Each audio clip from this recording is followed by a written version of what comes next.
worst possible thing you could say when you walk into a car dealership. I spent 5 years with Mercedes-Benz, 5 with General Motors, and the worst thing a person could say when they walk in is, if you could just get me to this payment, we got a deal.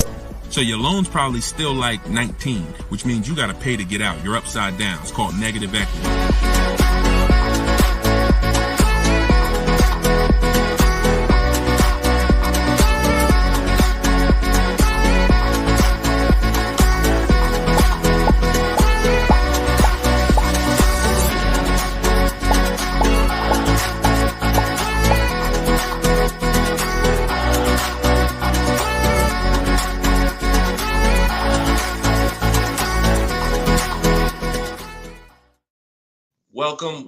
Welcome to episode 10 of Car Shopping Questions and Answers. I'm your host, Deshone the Auto Advisor. We do these live streams throughout the day to make sure that you can get insider secrets from someone who was in the car business for more than 14 years. Technically, I've been in it since 2006, even though I left in 2020 to focus on educating anyone who's willing to listen. And so those who listen to me, you're going to see throughout this show that they get below market deals. They get cars in 30 minutes from home. They're not going back and forth with negotiating. You don't need down payments. Everything that you may have thought you knew about car buying, quite honestly, a lot of that is going to be dispelled on this broadcast. But we're going to make sure that you know how to get to the money, where the hidden money is in your car deals, and quite honestly, how much you've been overpaying by not having this information. So come on in. I have my man Dolan moderating. We're live on 4 platforms. You guys can start typing your questions. And while we get the first couple questions coming in, let's do some housekeeping. If y'all could, if you're going to spend some time with us on TikTok, if y'all could start tapping the screen, running the likes up so we can let TikTok know that we're about to talk some serious business here. And it lets TikTok know that they need to get some more people over here. So also, you want to share this with your best friend. Last thing you want is for you to use these strategies, save a ton of money, and then your friend a year from now is telling you how they got a car and they got ripped off and they lost thousands of dollars. And then you tell them about our show and they're like, wait, why didn't you tell me about that last year when you were watching? So tag your best friend. Shout out to the sharers. Also, while we're waiting for the first couple questions, let's do some housekeeping. Some of you don't know me. My name is Deshone the Auto Advisor. I'm the author of the new digital book, Cars from Home, 7 Steps to Saving Time, Money, and Avoiding Dealerships. We're rated 4.94 on Goodreads.com. Thank you to everyone who's rated the book. And we just got another rating, which is awesome. We appreciate it. And I'll read a little bit of it just so you could understand the magnitude of what's in this book. And everyone can get it for 75% off while you're here. But this one just came in. It says, this book is outstanding, a must-have for anyone seeking to buy, lease, or even sell a car. It's presented in a very professional, easy to follow, step-by-step manner that covers every situation from buying, leasing, paying cash, using credit, good credit, bad credit. Although I've purchased and leased several cars in my lifetime, I learned new tactics to obtain the best value for my money. Let's go. Appreciate that review, Barrett. Thank you so much. So everybody, you could get yours in my TikTok bio or my Instagram bio. You won't leave the broadcast, but get there before the 30 minutes is up so you can get your 75% off. And you can get it in the YouTube or the Facebook comments. We pinned a comment for you so you can get it. And then we'll actually throw this banner up so that you can scan it with your mobile phone camera. If you happen to be watching us on TV, you can scan that QR code right there. All right. So once we get the first question, Dolan, you can shoot it in, brother. All right. And look, if this is your first time, stay by your keyboards. This is a dialogue. This is not something you're just watching. I'm going to ask you questions, and I want you to type your response quick as possible so we can keep the dialogue going. Okay. Let me make sure I can see the Instagram comment. Okay. So this one's from Instagram. I currently have about 12 to 15,000 in equity in a finance vehicle with 8 months of payments remaining. Realistically, I don't envision myself keeping the vehicle for another 3 years, so I like to lease. Dang. So you're talking brilliant. You're talking brilliant. See, everything you thought you learned, who's heard people say never lease? Let's get some, I'm in rare form tonight. I'm feeling very aggressive, but I'm gonna stay calm and cool. Who's heard you should never lease a car? Type me in the comments. I told y'all, stay by your keyboards so I could understand who I'm talking to. If you were taught never lease a car, type me. Okay, I see you, Maya. All right, I see you, Jet Beauty Jenny. Okay. I see you, Calvin. All right, Calvin on Facebook. I see you, Lady Gal. So every single one of you who were taught that, those people owe you money. Because if you're not keeping your car 8 years, it's impossible to get a great deal if you didn't lease. There's only one exception, and that's if you're buying very inexpensive cars. I call them smart cars, saving money at the right time. $7,000 cars, $5,000 cars, $10,000 cars, that's different. $3,000 cars. But if you are buying relatively new 3, 4, 5, 6-year-old used cars and brand new cars, and you're not keeping them 8 years, you've lost thousands already. So I want you to stop that tonight. So I'm gonna make a claim. I don't mind if somebody makes a very bold claim like the one I just made, but you got to be able to support it. Let me show you something. So Tope got a lease on a BMW $690 a month. It's a $54,000 car. Now somebody else might have that car just like that. You might be watching saying, Deshone, I got the same car. To purchase this car, and what you're going to notice about how I want you to learn, you're going to learn to look at deals with no money going into them. Okay? See, where the confusion comes in is when down payments start coming in. When you start evaluating deals with no money going into them, you can evenly measure them. It's apples to apples, even in different scenarios. So no money down, she's driving a $54,000 BMW. Now she used our system. She got bids. So she didn't negotiate for this. She stayed at home and let these deals come to her. That same car would be $1,100 a month to buy, because some of you know every $5,000 on a purchase price, every $5,000 that you're going to borrow on a loan, on a 5-year loan, is about $100 a month, depending on the interest rate.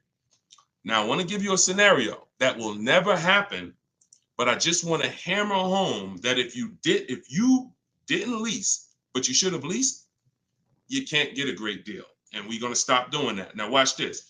Let's say you happen to walk in and you're looking at the same BMW Tope got. Brand new BMW, never driven before.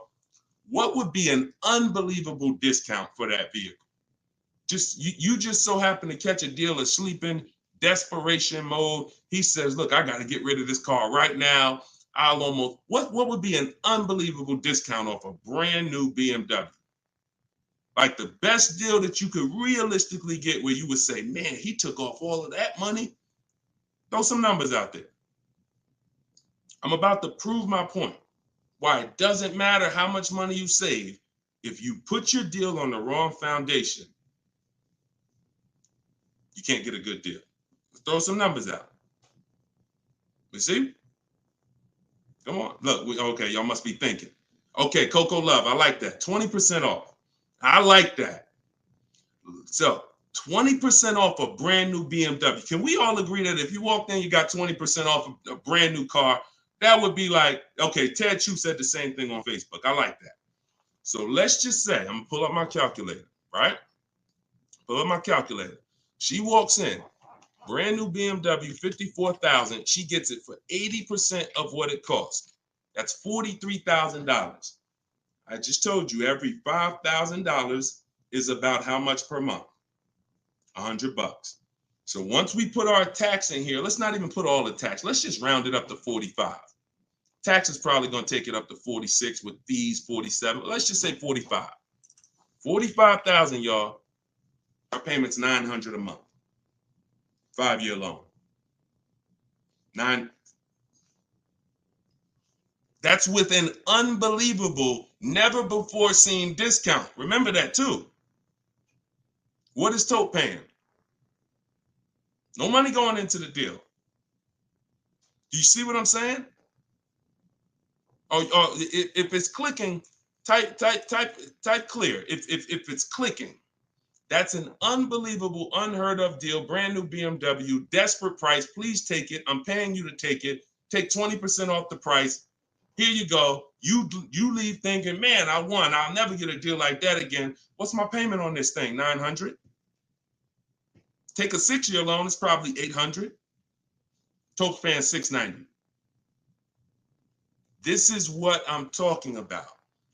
It is it does me or you no good for me to show you how we get bids, how we make dealers bid for our business, how we shop for new cars, how we shop for used cars, how we make banks and credit unions bid when you miss this. Lease, if I don't lease and I should have leased, no way to get a great deal. So that's why, and we could throw one more scenario in here, because some of you like Deshone, but I don't buy brand new cars. I know what you're thinking. Let's throw one more scenario. Let's say we get a great price on a used one. That same BMW, used one, great price on a used one. Let's say we knock 35, 40% off the price. 40%. Say we find a 40%. I don't want anyone to accuse me of saying, Deshone, these numbers are just a little too, you're skewing the numbers. We're going extra unrealistic in terms of trying to show, right? So we get a nice BMW, new, good mileage. We knock 40% off that price, $54,000. We pay 60% of what it's worth. That's $32,000 we're paying. With taxes, it puts us at $35,000. What's our payment? $35,000 on a loan. Every $5,000 is $100 a month. What's the payment? I got you, Jet Beauty. I'm doing this for you. She said, one more example. I gave you the brand new lease that Toke got. I gave you the brand new. It doesn't matter. You could go and be not tons of money off on a new one. And here's the used one. $35,000. Every $5,000 is $100 a month. For payment $700 a month. So people are pulling up. Imagine 3 people pulling up side by side. Toke is in her new BMW 2024, paying $690 a month, no money down. Another buyer pulls up next door that never learned about leasing, but is not keeping their cars long term, because there is a place for buying. It's not about, everyone should be leasing. It's the 8-year rule. I'm talking about you short-term people. You're not keeping your cars 8 years, yet you believe the lies that you shouldn't be leasing. We're going to scrap that tonight. If you're willing to unlearn, tonight will be the last day you believe that bad information. So $690 a month, Toke pulls up. Someone pulls up next to Toke, got a phenomenal deal, think they won. Hey, we got the same car. Oh yeah, man, how much you get? You're not gonna believe this. The dealer gave me 20% off this thing. Oh, that's incredible. How much is your payment on that? Oh, I'm paying $900. Oh, really? Okay. Yeah, no money down though. No money down. Okay, what you paying? I'm paying $690. No money down. Oh, okay. Wow. Other person pull up in the used one. Oh, y'all got the new versions. That look good. That look real good. How much y'all paying? Oh, I'm paying $690 for the new one. Oh, I'm paying $9. Oh, I'm paying $7 for the used one. Do we understand how bad Toke is winning? So you keep believing that old information. It's cost you thousands of dollars. Cost your family thousands. I hate to be the bearer of bad news, but I'm also the bearer of good news. Because if I don't tell you, who's going to tell you? At least now you can actually make the changes and actually change your behavior and stop listening to people who rant about things but never talk numbers. Never talk numbers. They just rant and say, don't do this. Always do this. Never talk numbers though. So this is it. First step, I'm glad this is all based on this first comment we got from Instagram. Don't envision yourself keeping the car 8 years, even 3 more years, then you need to be switching to a lease tomorrow. No point in staying in it. No point in staying in it. All right. Go ahead. Shoot the next question up, Dolan. I think we went deep enough on that first one. Okay. This is the 7 p.m. live show. This is our first live show in the evening. If you see the banner on the actual show, that means we rebroadcast it, because we do rebroadcast these shows all day, so you can tell your friends, even if they can't catch us live, they can watch the show. But yeah, right now we're live, so keep typing your question. Look, Marika said, "Wow, I understand. Yeah, I understand. You're pulling back the veil." All right, this one's from Instagram. What's your opinion on the current car market with leasing? See, I can show you better than I can tell you. Those who don't know how to get great deals, there's no deals to them. We've been hearing this since the very, very beginning. When I started teaching people in 2021, we were hearing there's no deals out there. Felicia came in. She was our first person to use my stuff. She got a BMW X1, and she got it $1,950 off. That was in January 2022, middle of the pandemic, when there was blood in the street. Blood, everybody who came out the dealership, it was like you couldn't believe what you paid. And God willing, you didn't have to buy in those scenarios, or if you use my strategies, you did okay. But those who had to buy, I told you how dangerous it was back then, because dealers were charging 5, 10, 15 grand over sticker and getting it. Meanwhile, Felicia came in, she got a $1,950 discount off a white BMW, not a purple one that no one wanted, white one. Bonita, I always use Bonita because Bonita was middle of the, look, 2022, December 2022. Got 600 down, 600 a month on a brand new Kia Telluride. So our vantage point is different. I get it. To you, yo, there's no deals out there. To us, it's never been no deals. It's deals everywhere. Everywhere. Look, Frena. Some of you saw Frena. Just got a brand new lease. $579 a month. $65,000 vehicle. Ridiculous deal on a Jeep Grand Cherokee Hybrid. Ridiculous. Under 1% lease deal. So, I mean, Deshone, what about purchasing though? Well, it's easier to get purchase deals because there's no lease program. All you need is a huge discount from the dealer. When you're leasing, you need a huge discount from the dealer and a good lease program. So, but here's Sean, $73,000 F-150 Lightning just recently. Look, $20,000 off he's getting. It's just what you know.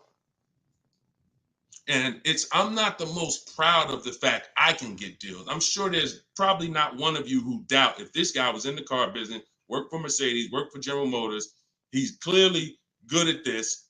Of course he can get deals. That's why I don't even talk about the deals I get. I always show the people who use the stuff that I teach so that you could understand that you could get deals. You just need to change your strategies. Stop shopping like it's 1990. You get what I'm saying? You're shopping like it's 1990. No disrespect. I'm just telling you, look and analyze yourself. What about how you shop is different than how our parents shopped in the 90s? So this is what you need to change. And when you change and you start listening to what I'm telling you, you start sitting at home and you start going online and start making these dealers come to you and getting bids while you sit at home, making these banks come to you and getting bids while you sit at home, and not trading your cars anymore, getting bids from online buyers, you're going to save the same money. You're going to save the same money they're saving. Easier than you've ever saved it before. Okay? Change your strategy. That's what we do here. Okay? All of this is out of my new book. You can put the next question up, Dolan. Cars from Home. It's a digital book. You can get it for 75% off in the TikTok comments. You won't leave the broadcast. It's normally $97. But you get it for $24 as long as you get there before the 30 minutes is up and be in your inbox. Same thing in my Instagram bio. Click the link, grab your copy, and then we got comments in the comment section. We have the link pinned for you guys on Facebook and YouTube, so you can get your copy for 75% off. Okay. TikTok. How do I know what the percentage is for lease deals for Mercedes-Benz? When I return my lease, do I have to replace the tires and brakes? If they're bald, yes. Or you're just going to pay for them. And the same thing that would lose you money if you own the car, lose you money if you're returning the lease. If you have a big dent on a car and you go to sell it, people are going to take off money for that, right? If you go and sell a car and you like, hey, yeah, I want to sell this car, and everybody looks and the tires are completely bald, they're going to take off money for that, right? Exactly. So you have to, now you don't have to run, now most leasing companies give you wear and tear. So I know you may have been thought, oh, I got to keep a lease perfect. No, absolutely not. They give you normal wear and tear. They allow you to have normal wear and tear, scratches, dings, you can even run the tires down pretty low. But when you start getting excess wear and tear, bald tires to the point where they're dangerous, dents, big dents, cracks in the glass, this stuff you're going to be billed for. And that's perfectly natural. Now, in the case of what is a good lease deal for Mercedes-Benz, it's not brand specific. Watch this, y'all. A good lease deal is a good lease deal no matter what. See, the name of the game with leases, if you're not keeping your cars 8 years, because there's a different way to win with cars, and that's keeping them long enough to where they're not depreciating a lot anymore. That's usually going to be at least 8 years before you start winning, and you can catch up with the good deals that lease people are getting. You see these payments they're paying. You saw the scenarios I put when, buying the used car, leasing, getting a great deal, buying the new car. In order for them to catch up to that lease deal, they need to keep their cars a very long time, 8 years minimum, so that they can start to recoup some of the money they're putting into these cars that a person who's leasing isn't. So long-term ownership is the way to win. 8, 10, 12, 15 years. Leases, great lease deals is the way to win. But that middle stuff, buying cars, switching them in 2 years, loss. Buying cars, switching them in 4 years, loss. 6 years, loss. Leasing the car and then buying it, so you go from a lease to a purchase, different, loss. You're stuck in the middle. So when we're looking at lease deals, y'all, we're using an old principle, which is the 1% rule. The 1% rule on great lease deals has always been around. As long as I've been in the car business, it was around. So if your lease deal was 1% of the MSRP of the car with no money out of pocket, you stole the car. You stole the car. And I got tons of those deals. I never paid more than that. Before 2019, that was my last time I leased, I had 4 Infinities, and I had 2 Pontiac G6s when I was with GM, and I had a Jeep Grand Cherokee. Those are the cars that I have leased. Matter of fact, I only leased one of the Pontiacs, then I bought a used one. So I had 1 Pontiac, 4 Infinities, and 1 G6. And 1 Jeep. 6 leases I've had, all under 1%. So that's a steal. But what I found is people are signing bad lease deals and not knowing, well, what's a bad lease deal? If that's a steal, then what's a good lease deal and what's a bad one? The only parameter for a bad lease deal is you paid too much for a car you're giving back. So if you pay, and I created the 1.5% rule, what that looks like is if you're leasing a $40,000 car and your payment's 1.5%, 1.5%, that's $600 a month. That is the max. Because when you multiply that by 36 months, you're $21,600. On a $40,000 car, once you take your taxes and everything, you're probably about 44. So paying 21 over 3 years, not that bad. That's the max though. That is the max. Max, you don't go into a dealer, hey, man, you got to get me under 1.5%. No one who's learning from me has a goal to be at 1.5%. If that's the best deal out of all the offers we get, then that's different. But once you go over 1.5%, look, $650 a month, that same car, you're paying $23,000 for. You're paying more than that for a car you're giving back in 3 years. So this is why we had to have that. Now, between 1% and 1.5, that's a good deal. Between 1% and 1.5, good deal.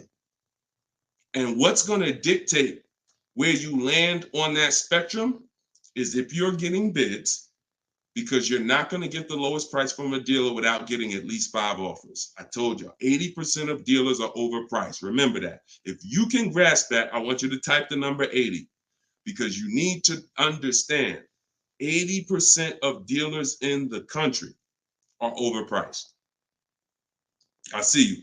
I see you, Steven. Okay, I see you, 223 Apparel. All right, TikTok locked in. I see you. Okay, when you get that, then you're going to be much more aware that I cannot. I see you, I am Tashan F. Sir. You're going to be much more aware of why you cannot walk into a dealer thinking you're going to get your best deal. Because if there's 10 dealers on the street, 10, now what you should be saying is 8 are overpriced. So I can't gamble and walk in and think, because you can't negotiate and win with an 80% deal. Because their prices are so high, even when you get money off, you still lose. So that's where, so it takes 2 things to get great lease deals. You have to get bids while you sit at home. You talk to all 10 of those dealers online. I have the best system for doing that. You could do it your way if you want, but you need to do it. In my book is my scripts and my websites I go to. I go right to the dealer's website. What we say, you just type in what you want. Everything is copy and paste. But you do this so that you can actually get the offers and find out of your 10 dealers, who are the 2 that are the best priced. That's the whole goal. So you need that to get a great lease deal, a big discount from the winning dealer, and then you need a good lease program. That's what dictates where you're going to fall in that spectrum. You can't get below 1% without a ridiculous lease program. They really want to move the car, but 1.2%, 1.3%, these are happening all day long on cars that you all day long. All right, next question, Dolan. All right, Deshaun, I bought the book and followed your instructions for lease deals. I got a 1% deal quote. It's the best system. Buy the book. Best $24 you can spend, right? Precision Sound. See, I swear when I was putting the book together, I priced it at $97 because I said this book is going to save somebody so much money. It's not fair to have it priced like other books. I got tons of books here. I'll be honest with you. Not many of these books have actually saved me thousands of dollars. A couple of them have. A couple of them strategy, but they serve a different purpose in my life.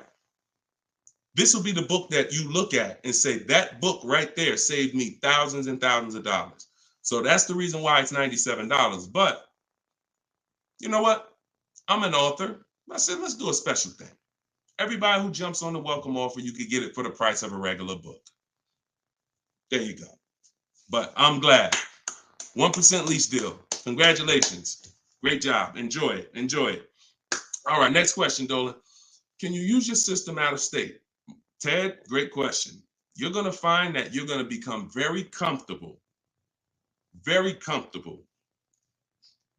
dealing with dealers out of state. Because, and I'm going to tell you the truth, a lot of dealers that are close to you, when they see your zip code, they've already determined and made up in their mind how much they're going to discount, or if they're even going to discount, based on where you live. If you're 20 minutes from them, why do I need to give you a discount when I know the average person shops 2 dealers before they buy? Now, I don't want you to be average. Let the average people get average deals and above market deals, but you're not going to get below market deals doing average things. I'm gonna say that again. You're not going to get below market deals doing average things.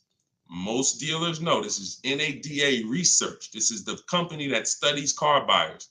People shop 2 dealers and then they buy. So if I'm sitting here watching you and I see your zip code, I'm not going to give you a grade, especially if I'm an 80% dealer. Forget it. But when you start talking to these dealers that are 45 minutes away from you, an hour away from you, now they'll never see you without the online tools. And what we want to do is these smaller dealers that are usually that don't have the foot traffic, we want to give them the opportunity because they want to be able to compete with the dealers in the city.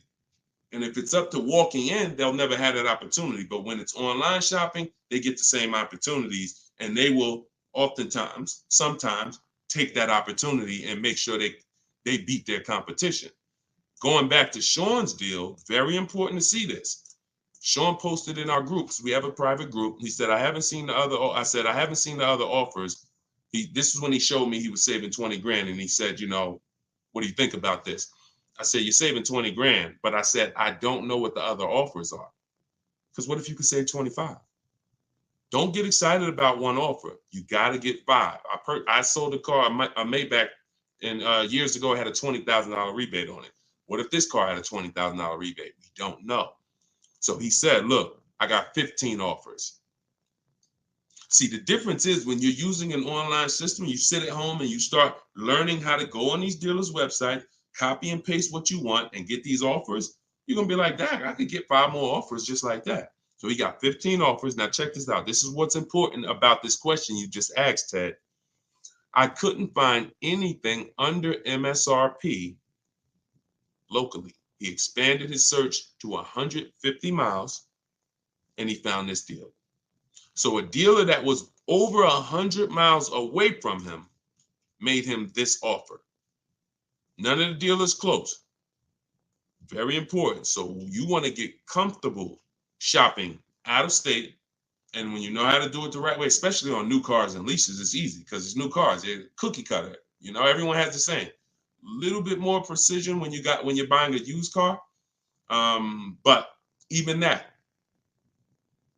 don't be scared. We've had plenty of people drive an hour to get a used car, hour and a half. If that's where the best price used car is, if I'm saving $4,000, I'm gonna go over there. I'm gonna get a hotel room for $60, and I'm gonna get my car.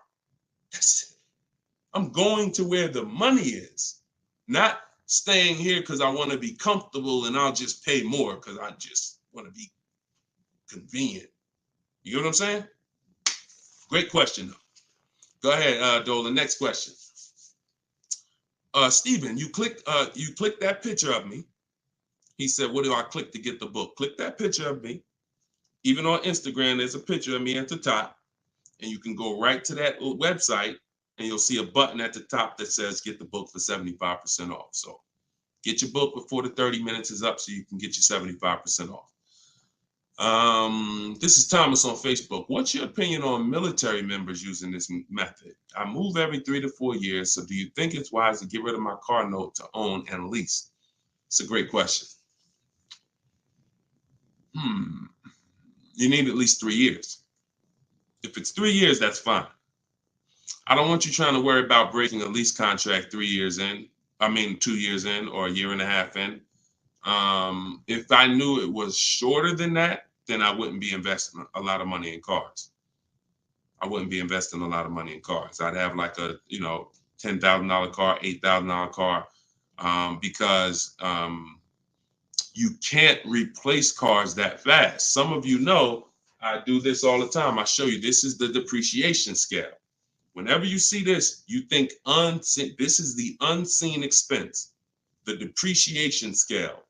This is why when you buy a car for $30,000 today, what is it worth tomorrow?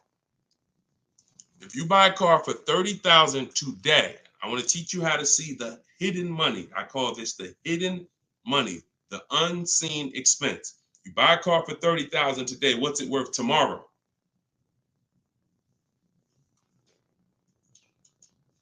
Throw some numbers out there. Let's see Instagram.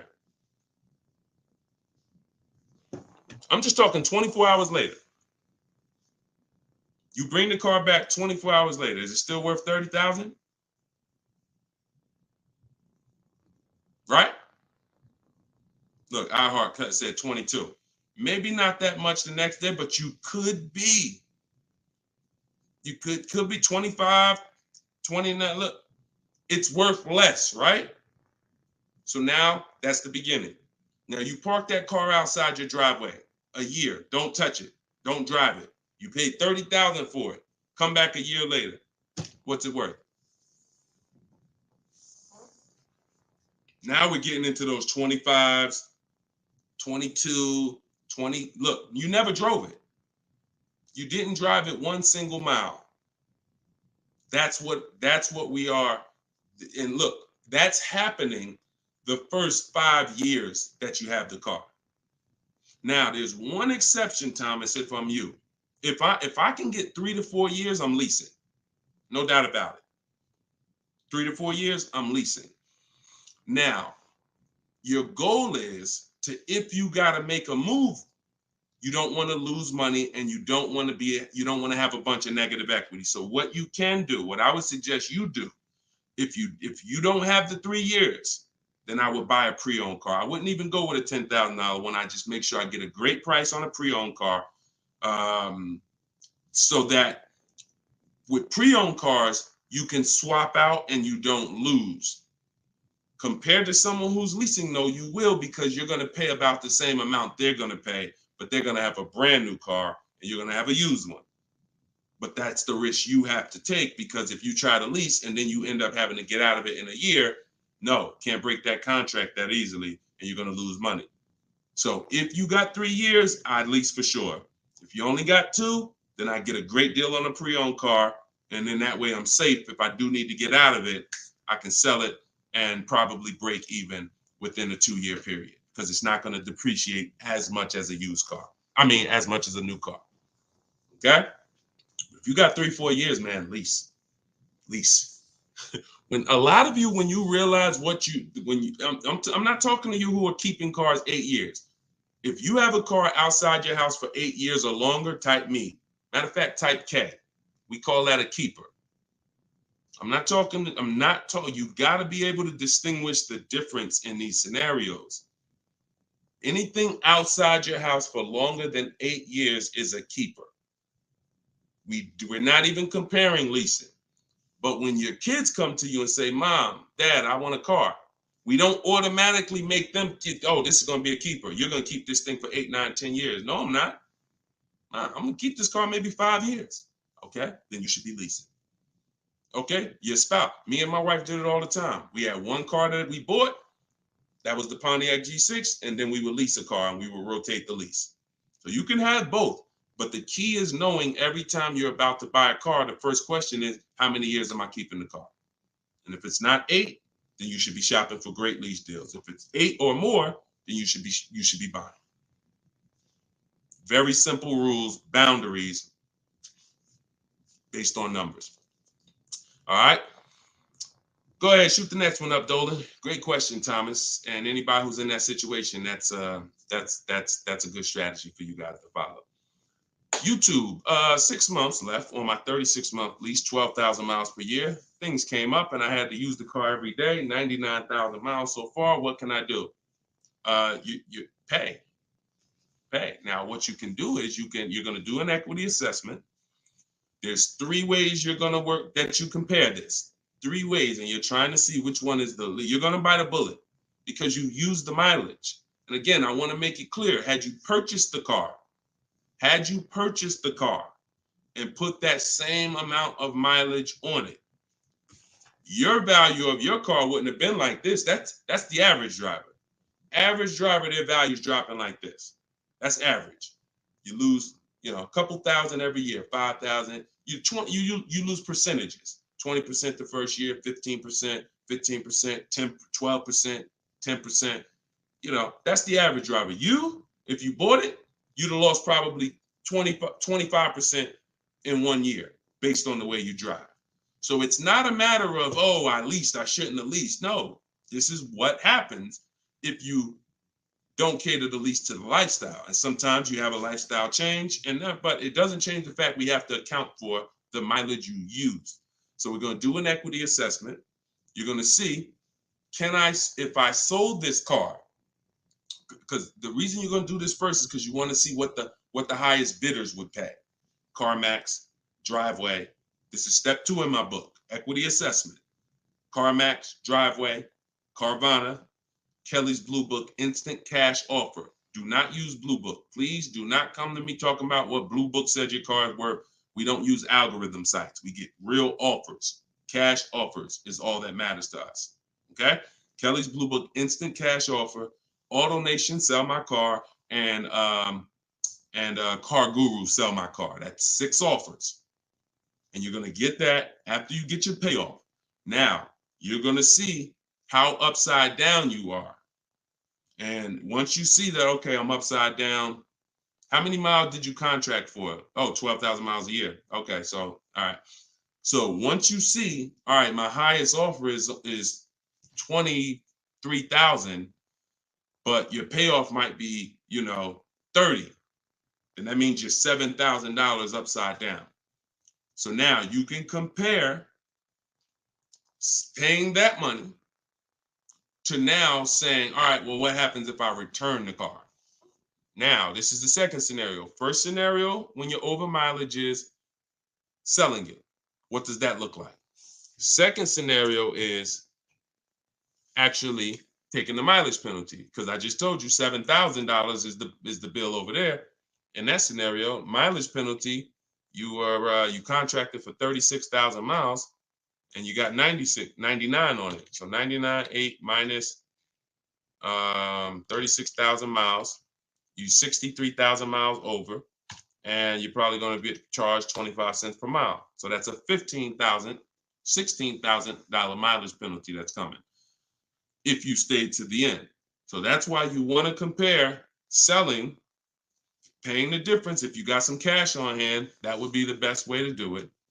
Now, the last thing that you can do, which is, see, I don't like these scenarios because these are negative equity scenarios with leases, and we really shouldn't. Besides an emergency, we really should not be in negative equity situations with leases, only finances.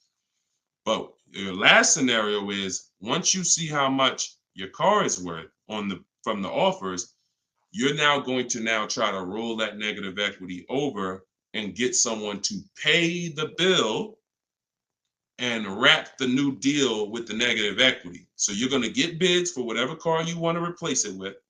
I got whatever car. Let's just say you're looking for a Jeep Grand Cherokee. You get bids, get your best offer, and then you're going to tell them, hey, I got this old car here with this type of penalty.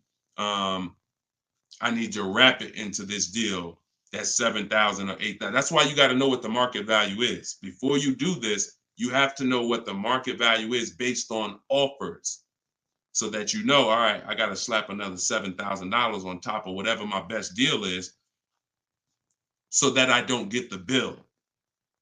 So if you can pay the bill, pay the bill. If you can't pay the bill, then you need to roll it into the next deal.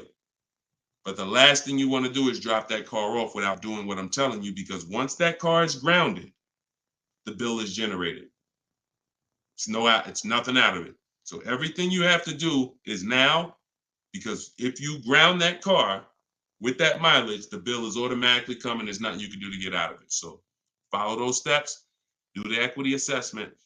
And when you are on those websites I just told you about, if you have a lease, it's going to ask you, are you leasing, financing, or own? Put own. I'm just telling you. I'm telling you, if you have my book, I explain why you must do that, but I don't have the time to go into detail of why you must do that right now. Okay, just when you're on those websites, put own. And if you have my book, then I'll be walking you through this step by step. But you're more, if this ever happens again, you guys look at this early. You look at this when you're a little bit over miles, not this much over miles. And listen, I know you may have not known, maybe I understand.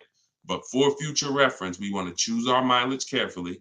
And if we find ourselves going over by thousands and thousands of miles, we want to make a move and do this same scenario sooner than later. Okay? Best thing I can tell you. You got to bite the bullet. We just need to find the smallest bullet to bite. Okay? All right. Next question, Dolan. That's a good one. Common situation. All right. All right, go ahead, Dolan. All right, here we go. This is Ted. A couple other things real quick. I'm upside down in my current car loan, but the payment is cool. Still want the same or lower payment on the next purchase. Is this covered in the book? By the way, I already copied the book just in case I have to pivot. Wonderful. Wonderful. So I think you said you were switching to a lease, right, Ted? But you're upside down. So if you are in a finance, what you're going to find with great lease deals is you can usually switch, and if you use what's in that book, get your great lease deal, you'll usually even bring in some negative equity over, you're still going to be in a comfortable payment range, because a purchase is so much higher than a great lease deal. So a purchase, unless you put a ton of money down, a purchase is just so much but you can't control that. All you can do is do your equity assessment, like I walk you through in the book, and then determine what you're going to do with the negative equity. Pay the difference or transfer it. And once you're transferring, you get your bids, and then you bring your negative equity on top and you see what it is. There's no point in worrying about what you can't control. But I can tell you that most times, switching from a lease to a finance to a lease, you're getting more car and you're usually dropping your payment, especially if you buy new cars. If you buy new cars, forget it. You're dropping your payment dramatically. So you can still move negative equity over. But even on used cars, you're going to see that just going from a finance, you saw the scenarios. If you were here at the beginning of the show when I started those 3 scenarios, you saw how different the payments were. So that lease gives you so much room to customize, bring over some negative equity, and still be better payment-wise than purchasing. Okay? So yeah, keep me posted, man. Make sure you send me your success story. Thomas just got the book. When will the next session be for the step-by-step breakdown? I don't do a step-by-step breakdown. Look, I'm talking to the public, and here's what I won't do, because it's just not fair. I'm not going to spend a lot of time talking to people who have the book, because the book is step by step. Every now and then, Dolan pulls a question in, great, but I'm talking to people who don't have the book. I'm not going to make the whole show talking to people who have the book, because quite honestly, like I said, I got a lot of books up here. I can't talk to one of these authors. If I'm reading something from, this author over here, but the book is set up in a step-by-step way. So just use it and win with it. All right. Go ahead. Shoot the next question up, Dolan. It just would be corny. That'd be corny. Oh, he's only talking to people that got his book. No, we're not doing that. DJ Flair, YouTube. I haven't gotten APR under 1.4 on a lease. Should I settle? How many offers do you have? Now I'm looking at the comment section, DJ Flair. I need you, if you're going to ask a short question and then I'm asking you a follow-up question, I need you to type fast. And that's a quick look. Number, send. 3, send. 1, send. You know what I'm saying? I can't spend too much time if you're not right close to your keyboard. So okay, let's put it like this. If you don't have, I see you, Coach Troy. Thank you so much. Thank you to the people who support the broadcast too. I appreciate it. And shout out to the sharers. Shout out to the sharers. I see you, Body Gang Nunu. Thanks for everybody that's sharing the broadcast. Your friends will be mad at you if they find out you've been using this stuff and you didn't tell them, especially your best friend, your closest friend. If you've been using this stuff and you didn't tag them, go ahead. Go ahead, type your question, Coach Troy. We'll get to you. All right, I don't think DJ Flair's tapped back in. So here's the thing. The only time we're settling on any lease is when we have at least 5 offers. Because when you shop the right way, and anyone who shopped using my stuff can attest to this, when you shop the right way, you're going to see on a regular lease, any vehicle you name, you're going to see $150 to $200 a month difference. I told y'all, I'm not just telling you 80% of dealers are overpriced. You're going to prove it to yourself.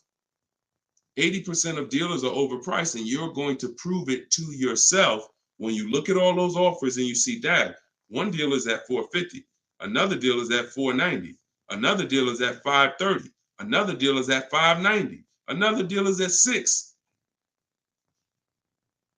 We've been doing this. I've been working with people since 2021. I got over 1,600 people in my personal, coaching program, and we got thousands of people that have the book. So when we get the offers, that's what we see.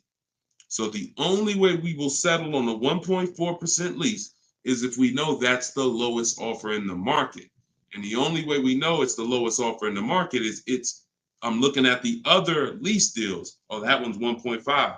That one's 1.7. That one's 1.75. That one's 1.8. Now I know 1.4 is the deal. Let me get this up out of here. This is a great deal on this particular car. That's the only way. Okay. Next question, Dolan. Great question. I'm on the fence about joining maps for my truck purchase. Can you elaborate on how it's different than following the book? I don't even talk about maps on here. Maps is Maps is my book and video with me coaching and Zoom calls and a private Facebook group. Totally different. And again, that's another reason why I can't get too big into giving questions and answers. Look, the book is there. It's $24. It's step by step. People have used it, gotten to success. That's why we're rated 5 stars, 4.94. But that's why we're rated high. That's why people are writing me. Look, we just got this today. So when I get this stuff like that, the only time I'm going to engage with thousands of people who got the book is when I know the book is not really complete. It's not complete, but we know the book's complete. So when Tiffany sends me this, look, I just got this from Tiffany. Look. I believe we got a great deal. Look, 2024 Mazda CX-90, $44,820 on the sticker. Discount was $6,530. That's ridiculous. That was her best offer of all her bids. $65,000. She saved 15% off the price of the car. Brand new car. She just sent me this. So some people are like, Deshone, you know what? I can follow the book. This is my thing. You laid it out step by step. Step 1, 2, 3, 4, 5, 6, 7 is delivery. Step 7 is literally getting ready for delivery. So, but Maps is totally different. Maps is the program I launched in 2021 that I work personally with people. We do coaching calls, and we and everything in the book is in video form. So you're not reading, you're just watching step-by-step video. So you could email me about that, and we can talk about that another time. All right? You get what's right for you. Go ahead. Next one, Dolan. All right. What if you drive too many miles daily? You just pick your miles. You choose your miles wisely. You can see, here's what I want you to understand. Now, if you were on the show a little earlier, we talked about how you're going to pay whether you, and bring in, Dolan, can you bring in Coach Troy's question on TikTok? Here's what you have to be very clear on. You pay for the miles whether you purchase or lease. That's why I want you to think about that. Depreciation scale. If I drive 0 miles, my car is worth less in a year. If I drive average miles, it's worth less in a year. If I drive high miles, it's worth less in a year. Ain't got nothing to do with whether you leased it or you bought it. If you bought it, that's what's happening.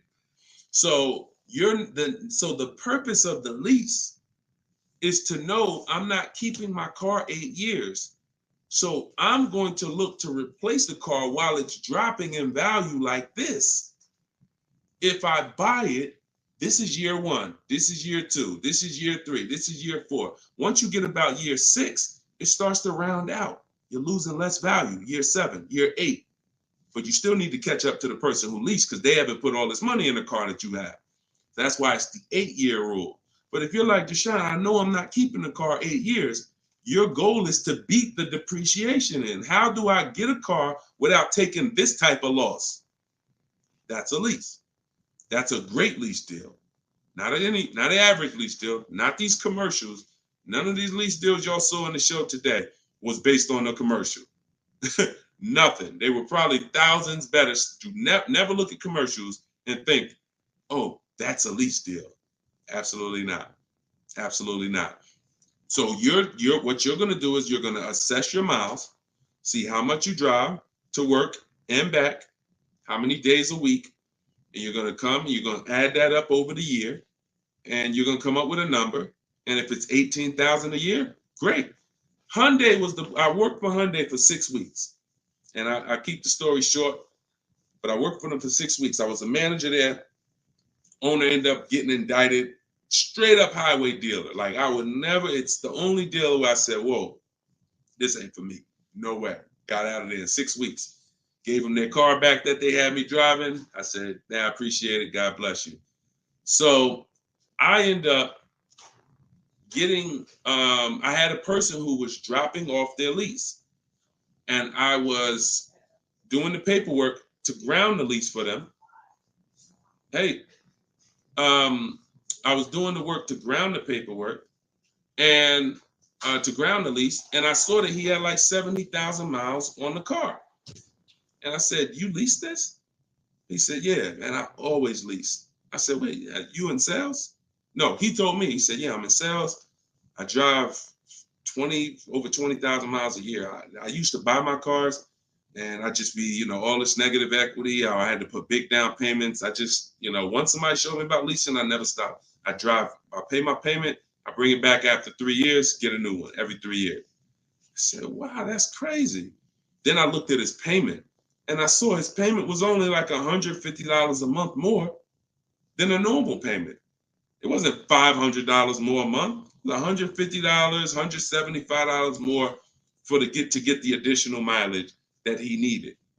I said, "Man, I'm telling everybody about this," because I had high mileage drivers coming in with same amount of mileage on that he had, 70, 80,000 miles, except they bought it. And now I'm like, "Hey, you got like 12,000 negative equity because your car, you got so many miles on it." And they're like, "Yeah, I know." So before I learned that about high mileage leases, that's what I used to do. I didn't understand it, but now forget it. And that was back in that was 2016.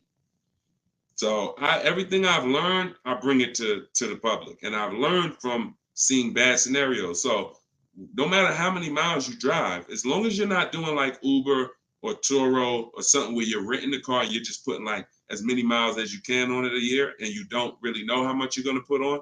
As long as that's not the case, it's predictable, then for sure. I have 2 strategies in my book for high mileage drivers that don't keep cars 8 years. 2 strategies: high mileage lease, and then something I call 2 cars, 1 payment.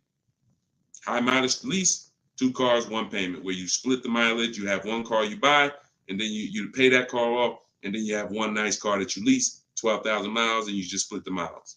Either way, stop buying. And now, one more thing, and put the next question up, Dolan. Now, if you're a high mileage driver and you are an 8-year person, great, no reason to lease. There's plenty of cars out there. You buy a car that you can drive 25, 30,000 miles a year. That'll last you 8 years. No reason to lease. See, if you are keeping your cars 8+ years, forget about leasing. If the person who you want to shop for is 8+ years, no reason to lease. I'm only talking to you who are like 6 years, 5 years. Deshone, I'm not keeping it 8 years. You are the ones losing thousands of dollars by not leasing. All right, I see you. All right, so this is Coach Troy from TikTok. And we're live, y'all. Just in case you know, we're live for a couple more minutes. This is our 7 p.m. live. We, whenever you don't see the banner on top, you know it's live. Whenever you see, because we rebroadcast these shows because a lot of people can't make them, so you can catch them on pretty much any of our platforms. You can watch the replay, watch the rebroadcast. But we are absolutely live right now. So for a couple more minutes, you can type your questions. This is Coach Troy from TikTok. I have a lease now. My lease is up in June. My credit fell to 573. Can I go for a finance? What I do is I'd get a smart car right now, saving money at the right time. Now, if you have a strong car payment history, that weighs on your profile. Mercedes, tell y'all a story about Mercedes. Mercedes, if you pay Mercedes, your whole world could be crashing down. They'll approve you again. So I would have people come in and say, "Deshone," or they'll call me and say, "Deshone, my credit's not where it was when I got the Mercedes a couple years ago. What do you think?" I said, "Well, how was the payments on the Mercedes?" I never missed one. You're good. Maxed out credit cards don't matter. They look at that. So if you paid the car payment, I go for a lease. If you missed a couple car payments, but if you missed a couple car payments, I'd go for maybe a less expensive lease. Possibly 573 is tough. You need a lot of stuff to weigh, because I have something I teach. It's about profile, not just about score. So profile is how long you've been on your job, the money you make. Probably the 2 biggest indicators are payment history and credit score. But outside of that, that's not all it's based off of. So you got to kind of look and say, all right, if my credit score is low, do I have anything else on my profile that makes the profile look attractive? That could be, that's usually either a car payment that you paid on time, or you only missed a few payments and they dropped your score low. If you got like 60, 90-day late, then I would tell you, okay, let's get an inexpensive car, $10,000 car, get something small. I call this a smart car. In my book, I refer to this as a smart car, saving money at the right time. Now, this is a setup car because you're in a rebuild. So your goal is to get the smallest car possible because you pay for size. You don't want to go out and get a huge SUV because you're going to pay for size. If you get something that was brand new, 25,000, I would get it, finance it, try not to get something too old. But the only way you're going to need to get something old is if you're trying to buy an expensive vehicle. If you're trying to buy a Jeep Grand Cherokee that's $45,000 brand new and you're trying to get it for 10 grand, you're going to need it. Old one. And that's usually a sign that we're looking at too much car. So, but if you need an SUV, that's different. But your goal is to sacrifice, get the least expensive quality car. It must last 2 years.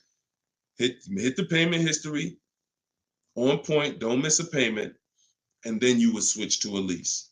So I don't know enough about your scenario, but I kind of gave you a little bit. And in my book is the details of this: the smart car strategy, and shopping for a lease, and looking at your credit profile. So based on where you're at, you make your move. But either way, it's fine. It's not the end of the world. Tons of people are going to be rebuilding now. Just make sure you're doing it right so that you don't set yourself back with your next car. You want to set yourself up. And a lot of people, when they're in a tough situation, they make another decision that actually sets them back. Okay? Go ahead. Next question, Dolan. Okay, I see. High pride BMW lease. Thanks, Coach. Forget about the gifts. Just get the book. I appreciate you sending the gifts, but I'd rather you have the book because I want you to win. Okay, take all that money you just gave on the show, and I appreciate it, and get your book so you can make sure that you win for the rest of your life with cars. But thank you. Go ahead. This one's YouTube. Where's Instagram at? Instagram, y'all quiet this evening. Y'all started out the show with a lot of questions, and now y'all quiet. Let's go, Instagram. Type your question. And the thing about Instagram is, if you hit that little paper airplane next to the comment box, you can share this with like 30 of your friends. And I guarantee you, every single one of them will thank you. Every single one of them. We don't dance. We don't tell jokes over here. All we do is talk big money. Guaranteed they'll thank you. So, all right. This one, Diana from YouTube. Am I liable for a vehicle that I didn't take possession of?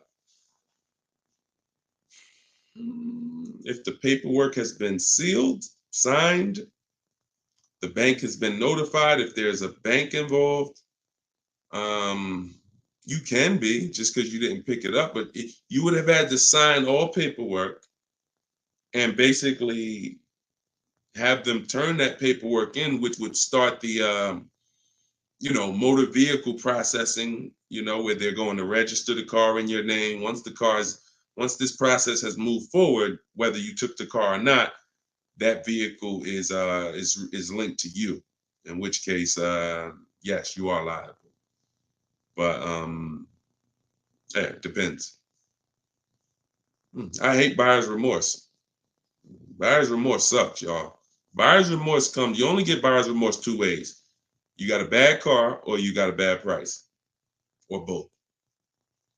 So you need boundaries to get good cars, quality cars. Choose the right cars that you're going to like, going to love, going to enjoy, so that you don't regret the car. Boundaries to make sure you get a quality car, not a car that's going to be in the shop, not a car that's going to break down. Boundaries. You need strategy to make sure you actually get enough offers, so when you accept the offer, you paid the lowest price possible. Offers. So those two things, two types of buyer's remorse: the car and the price. The car that you're shopping, how you shop, choosing cars, taking your time, knowing what websites to go to make sure the car is quality, going to test drive the cars if you're leasing or buying a new car. That's the shopping boundaries. That's how you make sure you don't get a bad car. When you're looking at a used car, narrowing it down, title history, service records, accident history, and then the strategies. The other buyer's remorse is, I don't like the price. I think I could have paid less. I think I'm overpaying. I'm not comfortable. That comes from getting bids and looking at multiple offers. Got to use this. If you don't use this, that's going to continue. It's impossible for you to eliminate that without those two strategies. Boundaries, shopping strategy. Okay? I hate buyer's remorse. Go ahead. No problem, Coach Troy. I appreciate you. Go ahead, Dolan. Next one. Okay. Oh, we got another success story. Let's go. Okay. Thank you, Gina. YouTube success story. Just ordered a 2024 BMW X3 M40 for almost $4K off MSRP plus $3K military discount. Would have never thought about this being possible. Followed your car shopping for people who hate car shopping book. Don't make me drop the microphone up in here. Gina, $7,000 she's saving from home, getting bids. See, look, I love this. I love this. This is empowerment right here. Forget all that other stuff. Forget all the other stuff. Is if you use something and it does not save you money, throw it out. But you got to use it. I knew that if you're willing to use what's in my book, if you are willing to take it, trust my process, these are the results. You don't have to be me. You don't have to be Deshone. Gina's not me. Gina didn't even know about this a month ago. Got the book, used the step-by-steps, saving $7,000 off a brand new BMW M40, X3 M40. Come on. Come on. Congratulations. Enjoy it. Great job. I had dealers beating other dealers' prices. I see. Come on. That's the language that I want you talking. That's empowerment right there. There's no buyer's remorse. There's no potential for buyer's remorse. How? I got dealers competing. Yo, all right, you the best right here. You won. The heck? There's no room for buyer's remorse when people were competing, jumping through hoops. Hey, pick me. Here's my offer. Here's my offer. Here's my offer. Come on. All right. I love it. Good job, Gina. Okay, to everyone else who's like, what book did she use? That's my new digital book. It's called Cars from Home. It was originally called Car Shopping for people that hate car shopping, but now it's called Cars from Home. 7 steps to saving time, money, and avoiding dealerships. Has all my templates for new cars, used cars, leases, everything in there. And it's normally $97, but in my TikTok bio, you can get yours for 75% off. In my Instagram bio, click that link and then get your book. You'll pay $24 instead of $97. And in Facebook, YouTube, we got the comments. We got a comment pinned for you guys to get it. Go to deshonesbook.com right there on the screen. Or if you're watching us on TV, you can just scan that QR code with your mobile phone. I want the success stories. I love the success stories. Love it. All right, go ahead, Dolan. We got a couple more minutes. Go ahead. Next one. Okay, this one's Maria from Instagram. Apologies. I had to serial earlier, so I probably missed the answer. Do we include the fees into the payments when calculating the 1.5% rule? Absolutely. Now, we are not, the simple way is you don't have to worry about the fees. You're getting offers. Here's all that's important, Maria, when we're getting our lease offers. Total out of pocket is first month's payment only. If someone submits a deal with no first month's payment, you $2,000, $3,000, because some of them will do that. Can you please, resend the offer with just first month's payment? Then 12,000 miles per year. Then we're getting at least 5 offers. And then what we're doing is we're dividing the monthly payment into the MSRP. Dividing the monthly payment into the MSRP, not the selling price. Doesn't matter the selling price. The selling price is what affects the percentage. That affects the percentage. You need the MSRP so you can judge the deal. MSRP.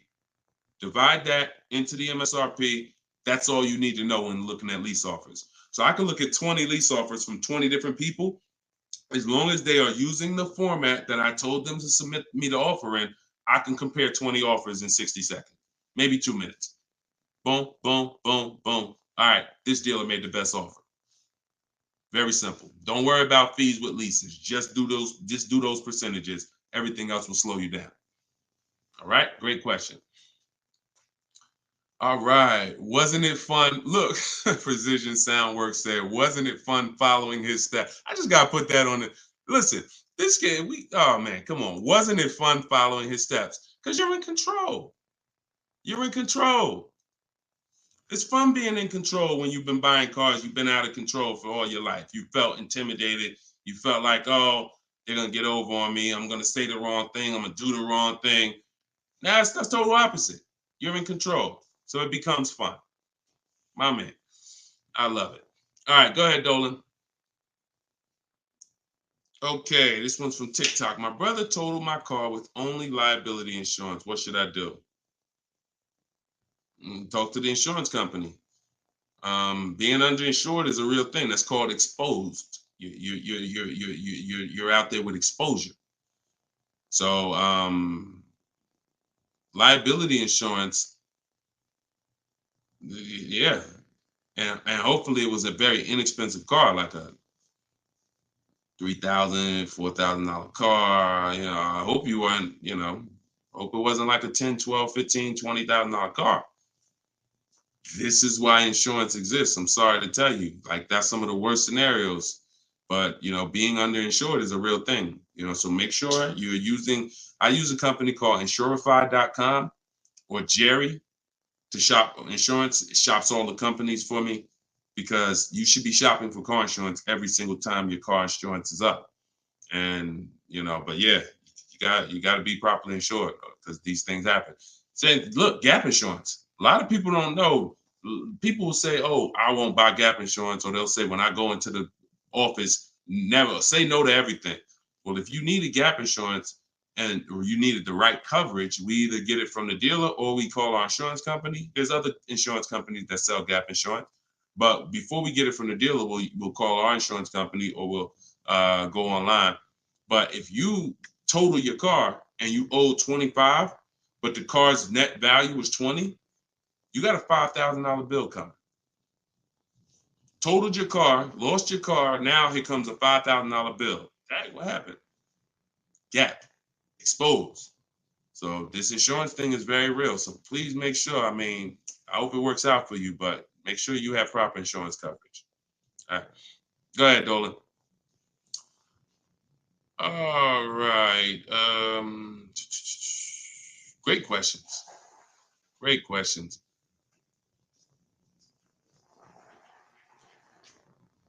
All right. This one's Thomas. I have come to an end of my lease. A new lease is too much for me. The buyout is about 25K. Give me some options.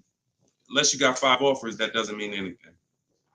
See, the problem is you didn't get 5 offers.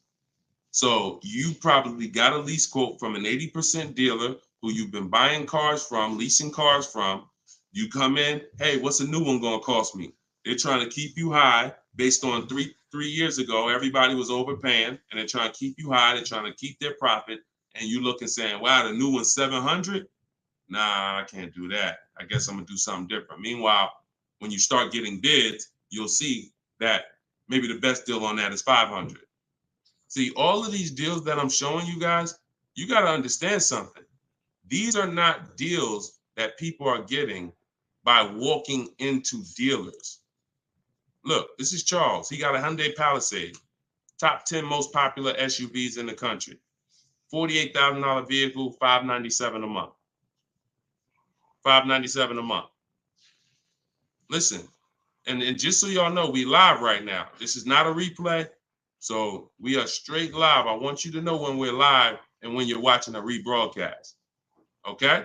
Like, understand, this doesn't happen walking into a dealership. So when I usually hear questions like this, oh, I'm gonna buy the lease out, or hey, there's no deal, you know, the new lease payments are too high. No one who's getting multiple offers are saying that, because what you would be doing is you would be flipping to another vehicle. Before I go from leasing which is a value play. Leasing is driving brand new cars for pennies on the dollar. To go from that to buying a used car is an entirely different thing. Buying your lease is buying a used car. So when you do that, Alexis, just go to deshonsbook.com. Just type it into your browser. So when you do that, you're switching totally different strategies. But what I would do if there's a bad lease program, if let's say I've been leasing Mercedes-Benz for years and I go to get another one and I do all my offers and I see, oh, this is a bad lease program. It's over 1.5, 1.6, 1.7. No thanks. I'm going to go to my plan B car. I'm going to look at it, a plan B car, because every single vehicle has a different lease program. And sometimes you'll look at one vehicle and you'll think, oh, this is all leases. No, that's one vehicle. That's not even all leases in this dealership. This vehicle has a different lease program than this one. This trim level has a different lease program than that trim level. They're all different. So when we get locked in on one overpriced lease, especially if we didn't get 5 quotes like I teach, so no, that is the strategy. So you just say, give me some options, please. Here's your options. Get 5 offers. If they're all over 1.5%, next vehicle. Pick another vehicle. Get 5 offers. If those are over 1.5%, pick another vehicle. Eventually, you're going to find a vehicle that has a great lease deal, and you're going to say, okay, this is it. They're all different. If you're using my book, you can do this in 60 minutes. Your first time using this, it'll probably take you 90 minutes to do the process. Second time, you should be around 60.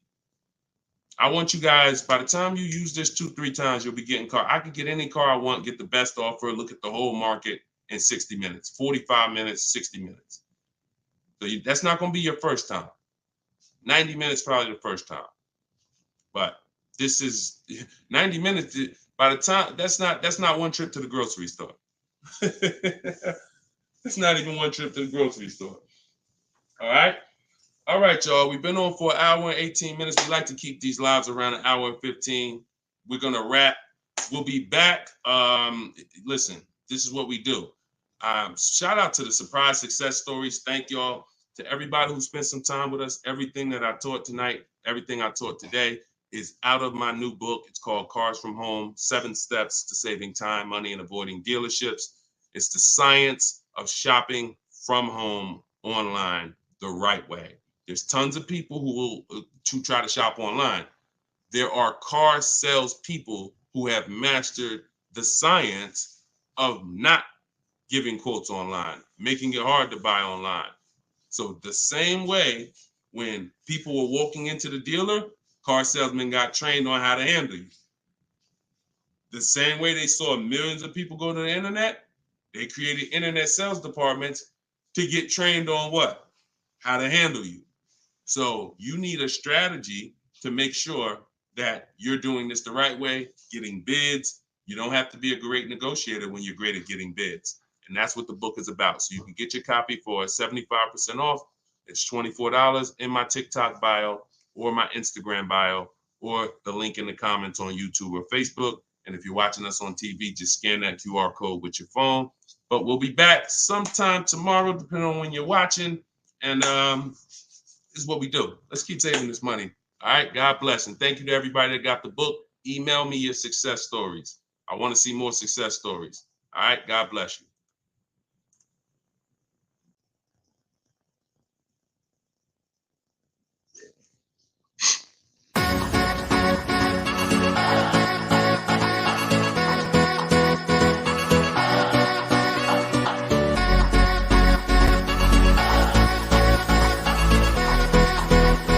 The worst possible thing you could say when you walk into a car dealership. I spent 5 years with Mercedes-Benz, 5 with General Motors, and the worst thing a person could say when they walk in is, if you could just get me to this payment, we got a deal. So your loan's probably still like 19, which means you got to pay to get out. You're upside down. It's called negative equity.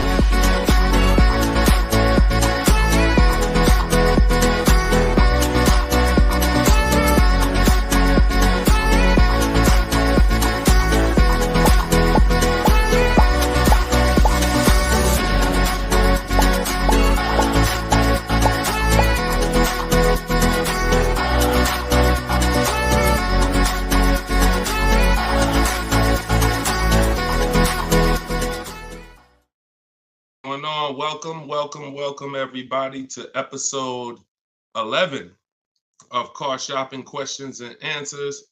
I'm your host, Deshone the Auto Advisor. I'm just sharing the broadcast onto Facebook. We're live on all 4 platforms: TikTok, Instagram, YouTube, and Facebook.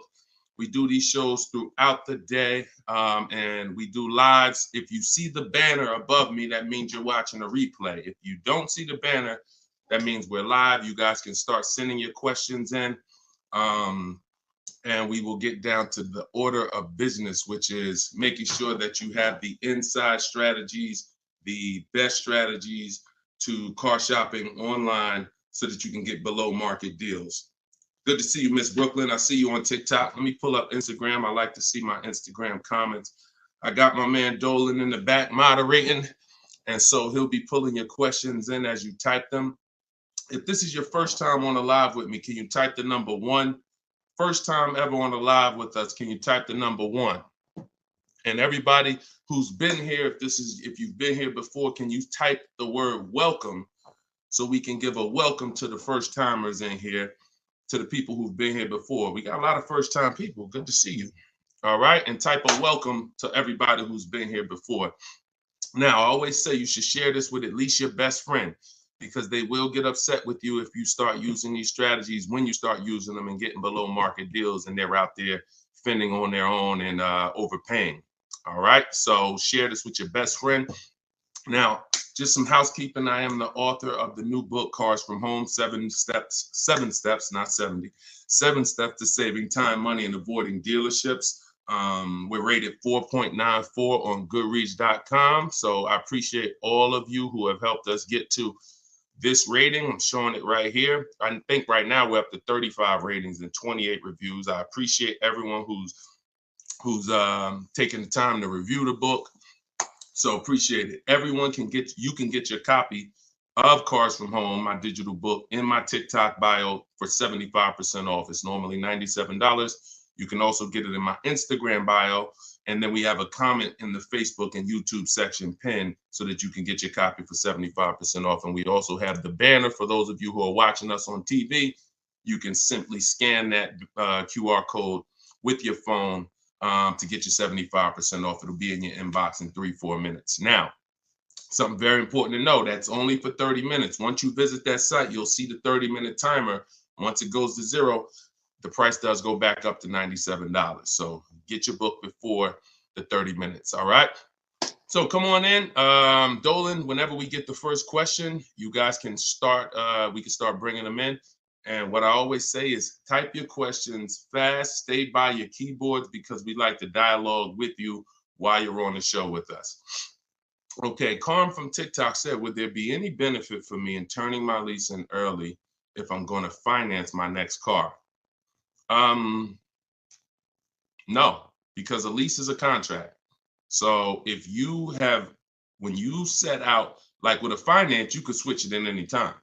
So finance, it's your prerogative whether you want to, sell that car. Some of you may have been taught you had to kind of have your car.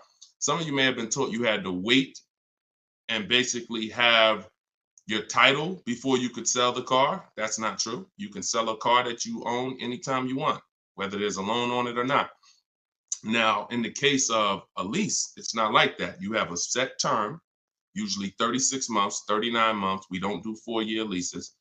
And so unless you can sell that car and break even through what we call the equity assessment process, where you're going to get cash offers, then no, there's not only is there no benefit, there will be penalties to you doing that. So that's the only way to get out of a lease early, is to sell your way out of it. If you turn it in early, all those payments will be due that you were responsible for. All right. And if you're going into a finance, I hope you're going from a short-term mindset to a long-term mindset.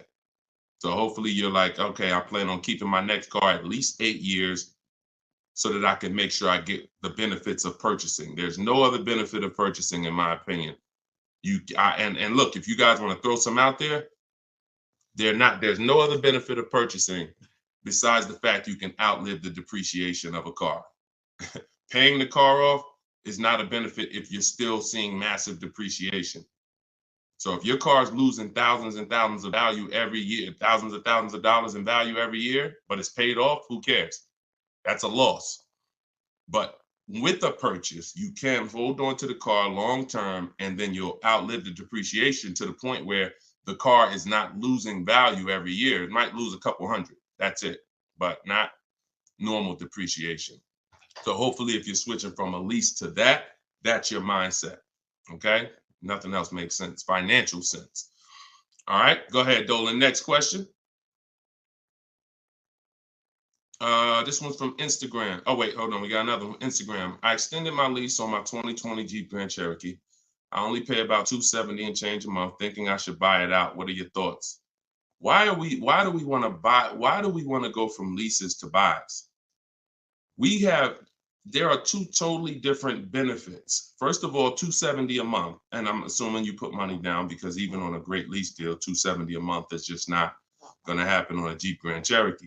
So you paid that payment a little, you paid to get that payment a little bit, but yet and still, a lease is, the benefits of leasing are you're driving very expensive vehicles, brand new vehicles, $25, $30, $50, $100,000 vehicles for pennies on the dollar when you get great deals.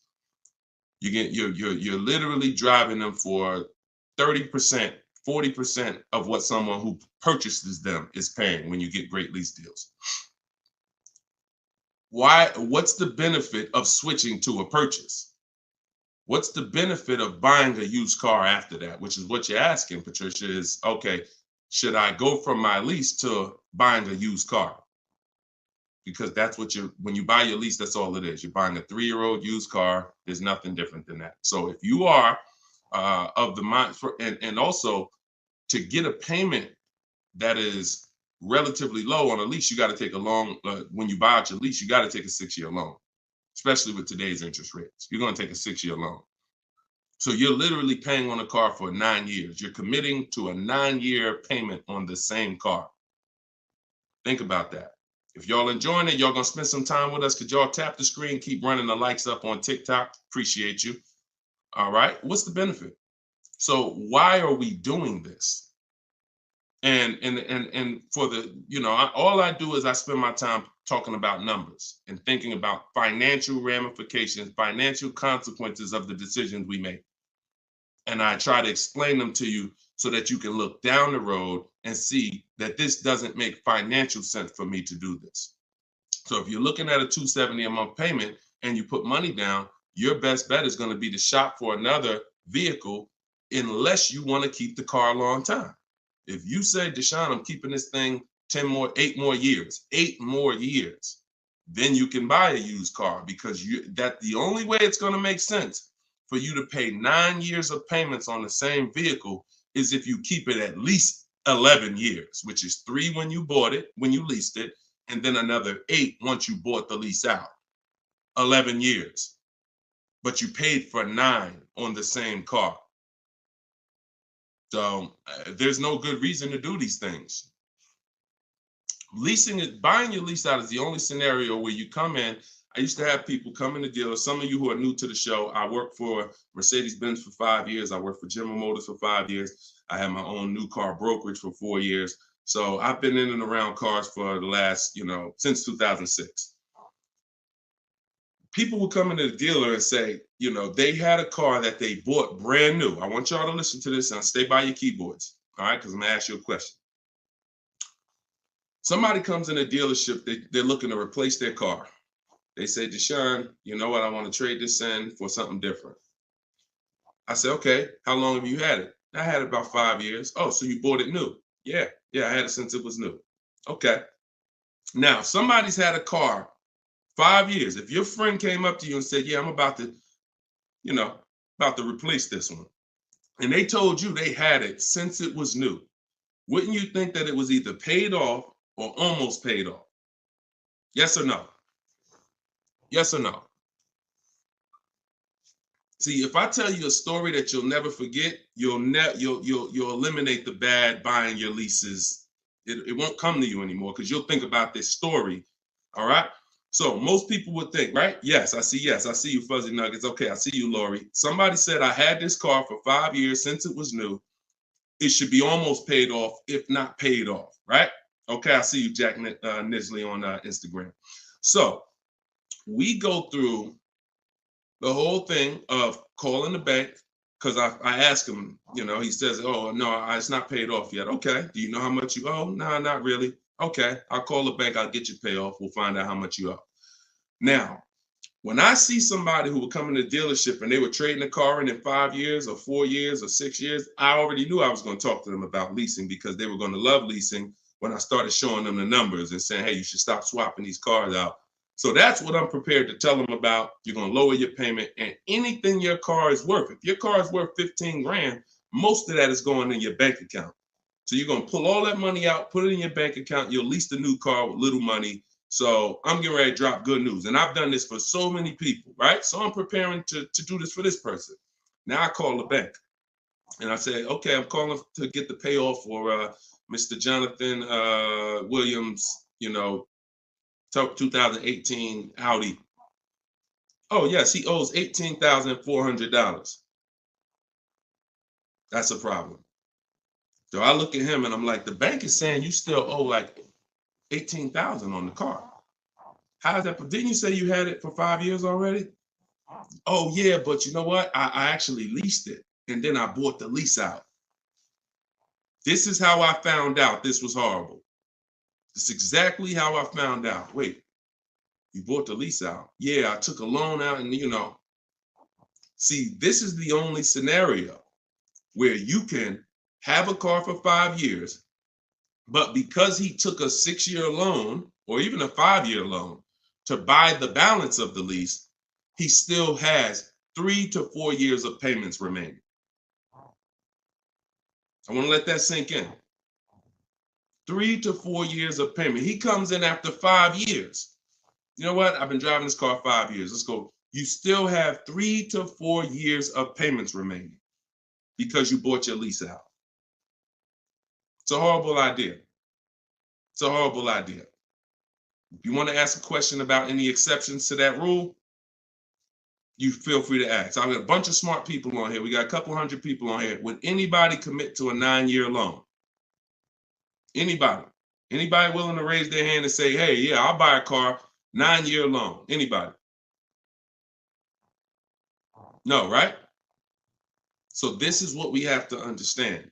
The buying the leases out is a horrible, horrible, horrible idea unless you are keeping it for another 8 years, because all you're doing is buying a used car. Now, the bad thing about that is you don't even have any excitement about the purchase when you start a new purchase when you bought your lease out. So at least when you buy a used car, it's a new car to you. You've never been in it. It's like, okay, we got a new car. When you buy your lease out, you're already halfway tired of the car. But if you're a short-term person, you're not keeping your cars 8 years, there's no way you are going to keep that car long enough to have it make sense. No way. You've already been in it for 3 years. So what I'm trying to get you to understand is you need to pick a side. The people in the middle lose all the money. The people who buy their cars and keep them 8, 10, 12 years win. You still got to make sure you get a great price on the car. The people who get great lease deals win. Great lease deals, not regular lease deals. Win. There's two sides, but then this middle, those of you who buy your car and then you trade it in 3, 4, 5 years, you're in the middle. You're trading your car in when it's losing the most money in depreciation. You're losing thousands of dollars compared to these other two people.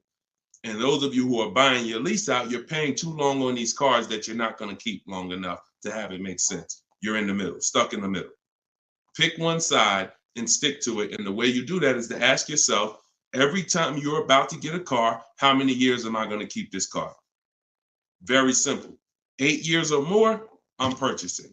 7 years or less, I'm shopping for great lease deals. That's how you get out of the middle. That's how you win. By the numbers. And I'll show you people throughout the show that you see these numbers don't lie. Go ahead, Dolan, shoot the next one out. All right. Let's talk about the black book and how dealers use it as an advantage to ask higher prices. In what way?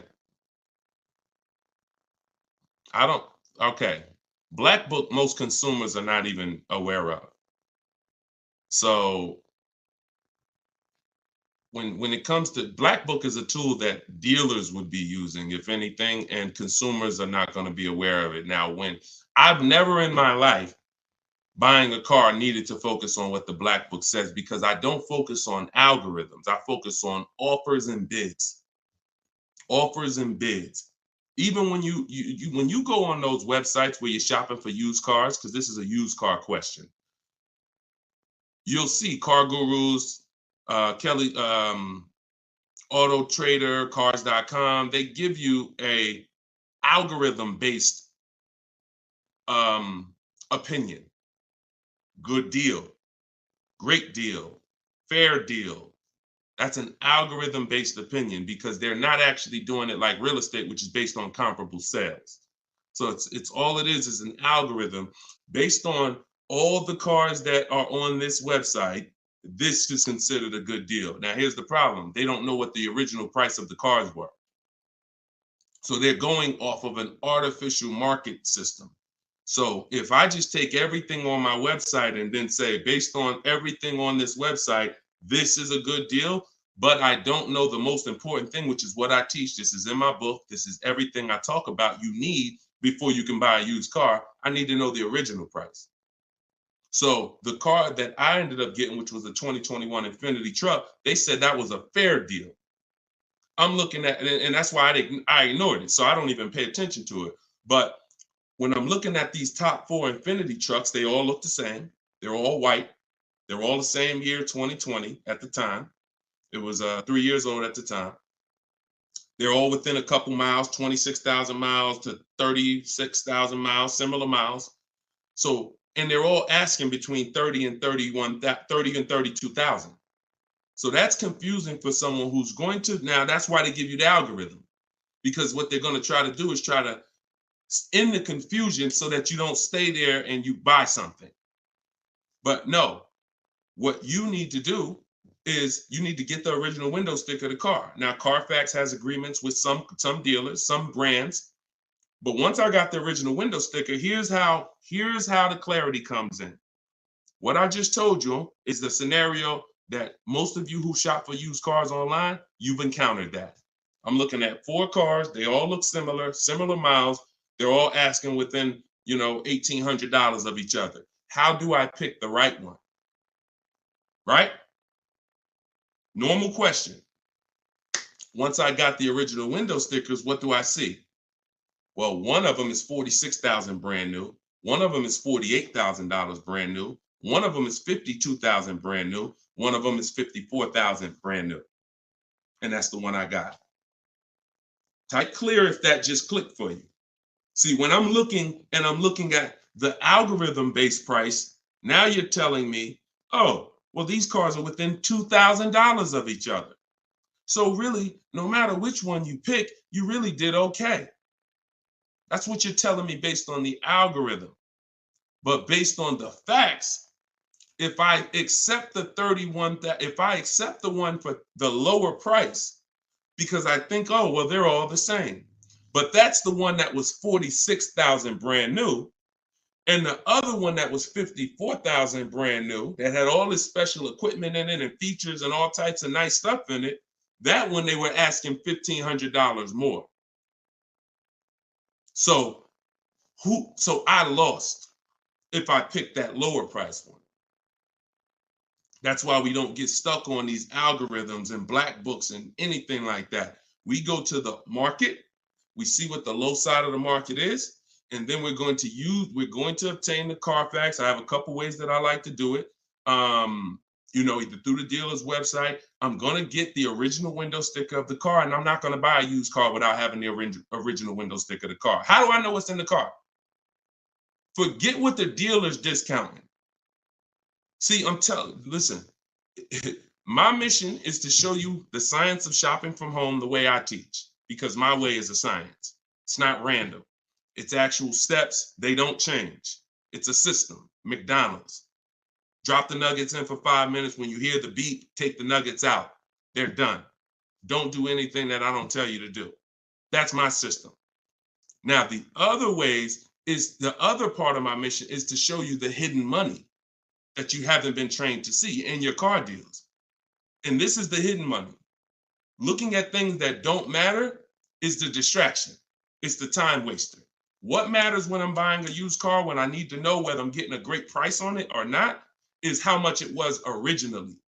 And what is the discount off the original MSRP? That's all that matters. That's all that matters. Okay? Different way of doing things. Different. And this is how I want you moving. Go ahead, Dolan. Next question.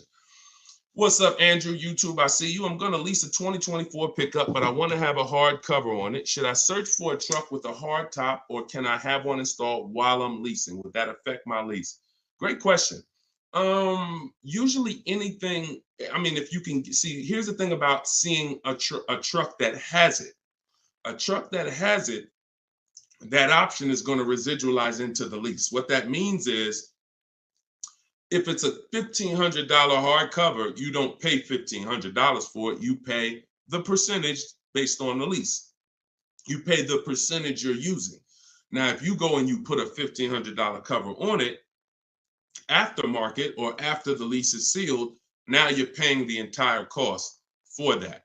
So my first goal would be to try to find one that has a hard cover built in and on that window sticker, because everything on that window sticker is going to residualize into the lease. Okay, good question. Good question. Go ahead, Dolan.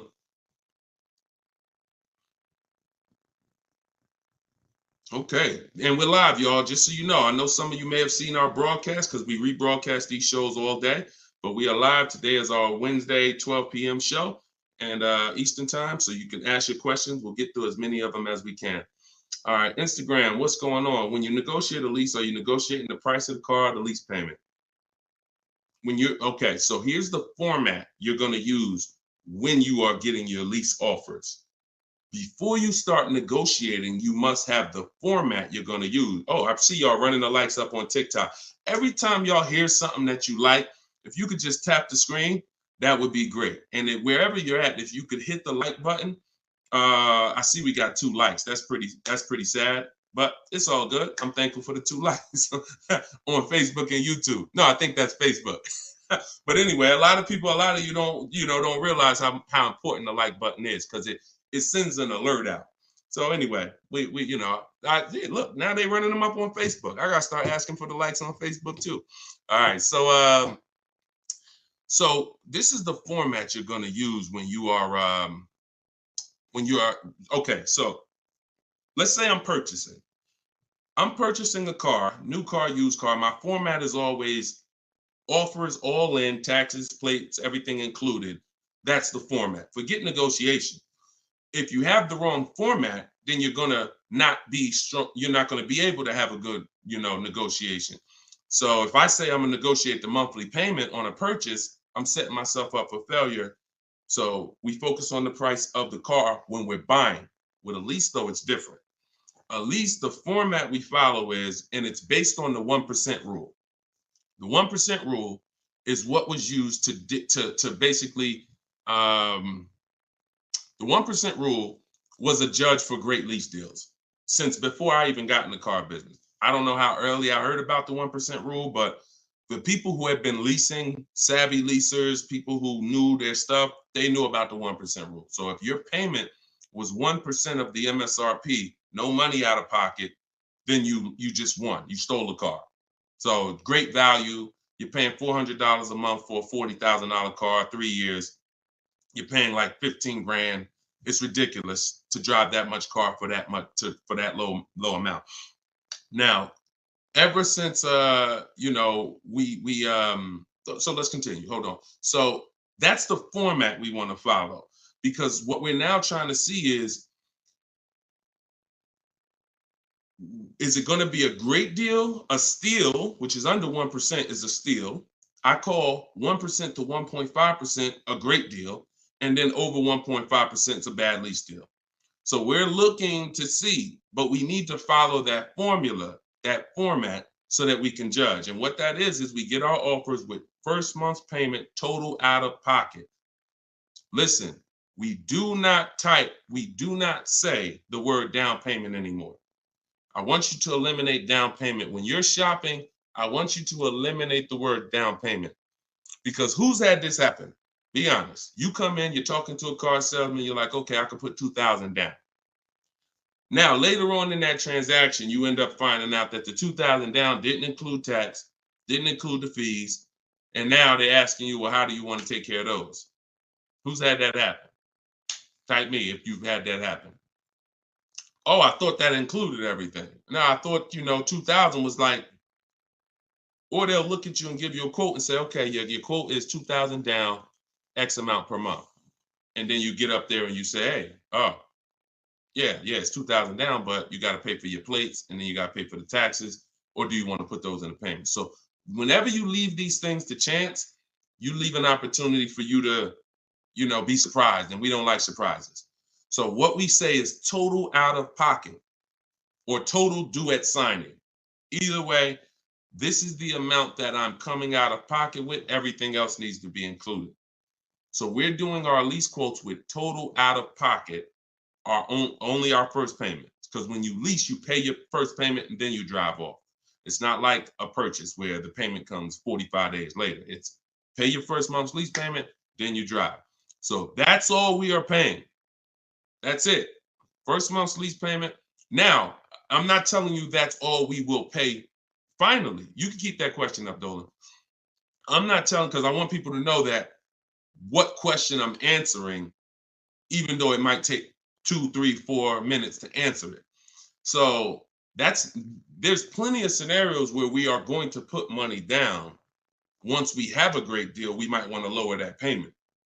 So there's nothing wrong with putting money down as long as you know the risk and as long as you know, okay, I already got a great deal. You can't buy your way to a great deal with a down payment. You can't say, oh man, I don't like this deal.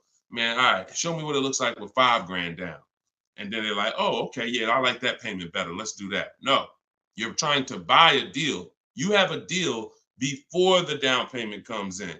The deal is based on how much of the car, that 1%, 1.5%, 1.2%, under 1%, that's the deal. If you're at 1.7%, just because you gave them $4,000 down and now it's at 1.5, no, that's not how we judge it. You bought your way to that payment. You're paying overall too much for the car. So that's the format we use. First month's payment total out of pocket, 12,000 miles per year, all taxes and fees rolled in, and we get at least 5 quotes. At least 5. You are not going to get to the money without at least 5 quotes. It's not going to happen. It's not going to happen because 80%, I work with thousands of people all around the country. Some of y'all saw my group. We got 1,600 people in my private group. That's, we have a couple thousand people, 4, 5, 6,000 people that have my book. So I get data from all around the country. I know you need at least 5 offers. 80% of dealers are overpriced. So if you get 4, 80%, if you get 5, 4 of those offers are going to be overpriced in 90% in most cases. And some people go, if they're shopping for a popular vehicle, they may do something like Charles.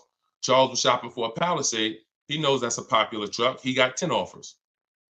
And when you use what's in my book, for all of you who like Deshone, I want that book. It's $24 if you get there for the 75% off. In there is my scripts, and it's the way we contact dealers online to get offers online. We always get our offers online. We don't talk.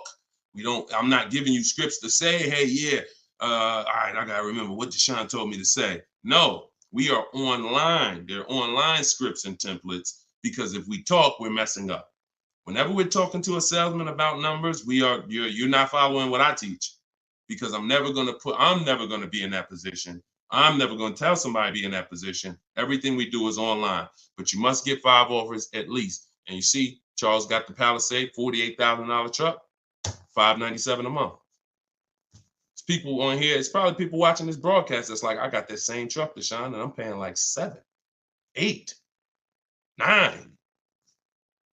It is what it is. You need new strategy.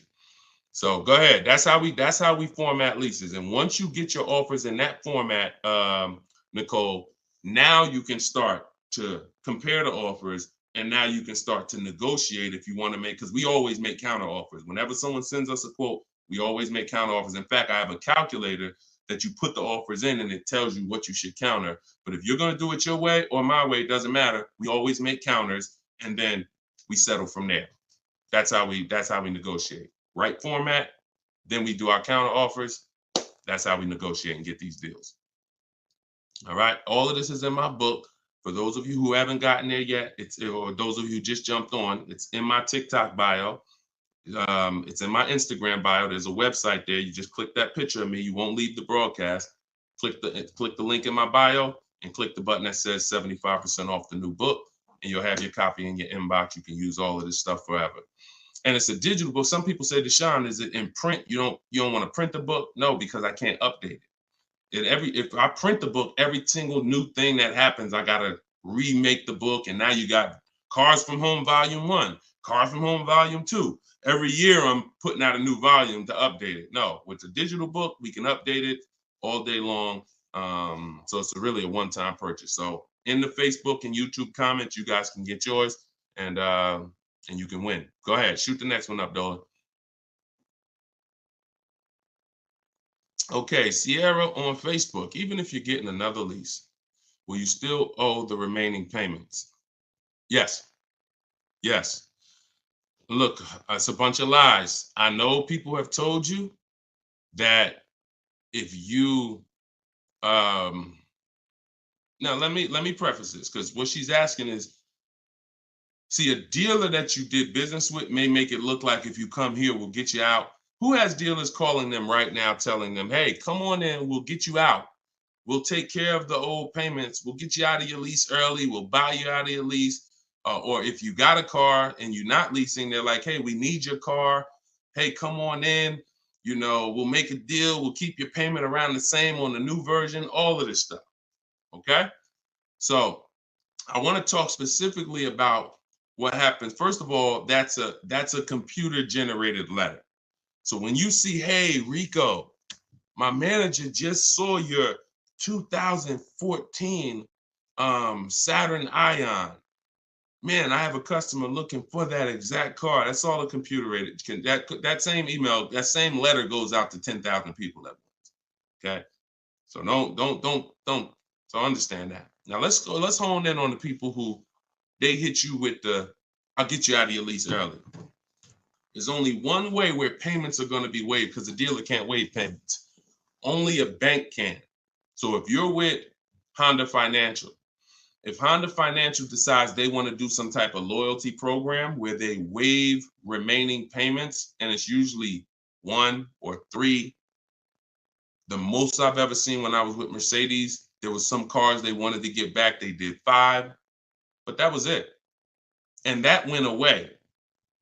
So, even from 2019, I didn't see payment waivers on leases because I don't know, for whatever reason. I saw them early in my career with Mercedes, but not later. They went away. So what they'll tell you is we can get you out early and we'll take care of the payments. If they don't have a payment waiver, then they're rolling the payments into your next lease. And what they'll depend on is you're just so desperate for a new car that you'll just take it and you won't ask any questions. But when you shop the way I'm telling you to shop, which is we don't give our old car to the dealer until we make sure we can't make money. We don't just drop off a lease at a dealership. We do an equity assessment to see if there's any money in the lease that we want to make sure we don't give to the dealer. Because if you drop off your car and it's a lease and the dealer runs your payoff and they see, wait, the payoff is 18, but the market value is 21. Let's buy that. We'll make that and we'll keep that 3,000. If they're going to do an equity assessment, see, here's what's crazy. And here's what you got to understand.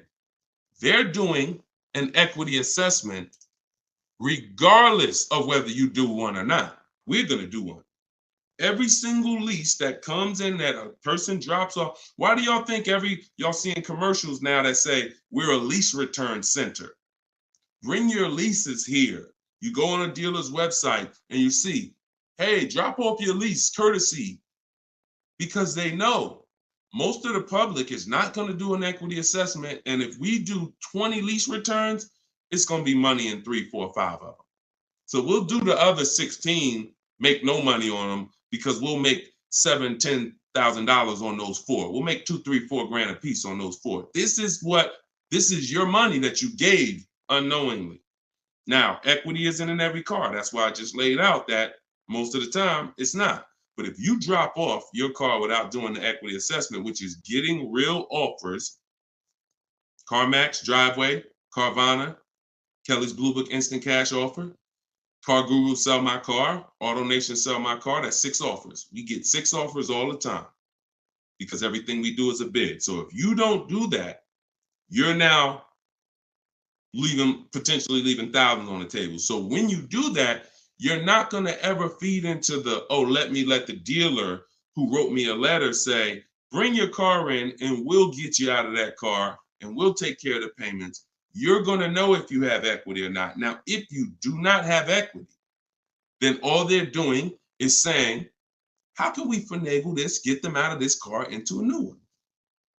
Move those payments over. Yeah, they got $6,000 worth of payments left, $3,000 worth of payments left. We're going to move that over to the new deal and we'll get them in a new car. So instead of leaving out, waiting, being patient, and now if you would have been patient, ended your lease and shopped the way I'm teaching you to shop, you'd have got a $500 a month lease deal, $400.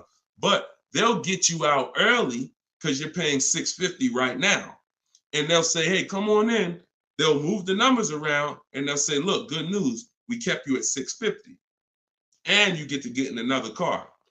But the reason you're at $650 and not $5 is because you have thousands of dollars from your old lease that has now been built into that new lease. And this is how payment buyers lose. Payment buyers lose all the time like this. Hey, yo, what could you get me to on that car? How much that lease for a month? Oh, how much could you get me to on this car? Yeah, I could put like $3 grand down. Payment buyer, you lose because you don't really see the numbers.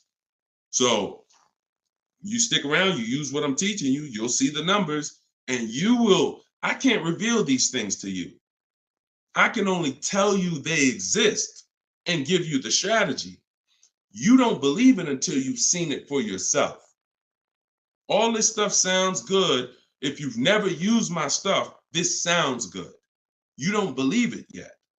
You hope it may work. Anyone who got my book, you're hoping this works.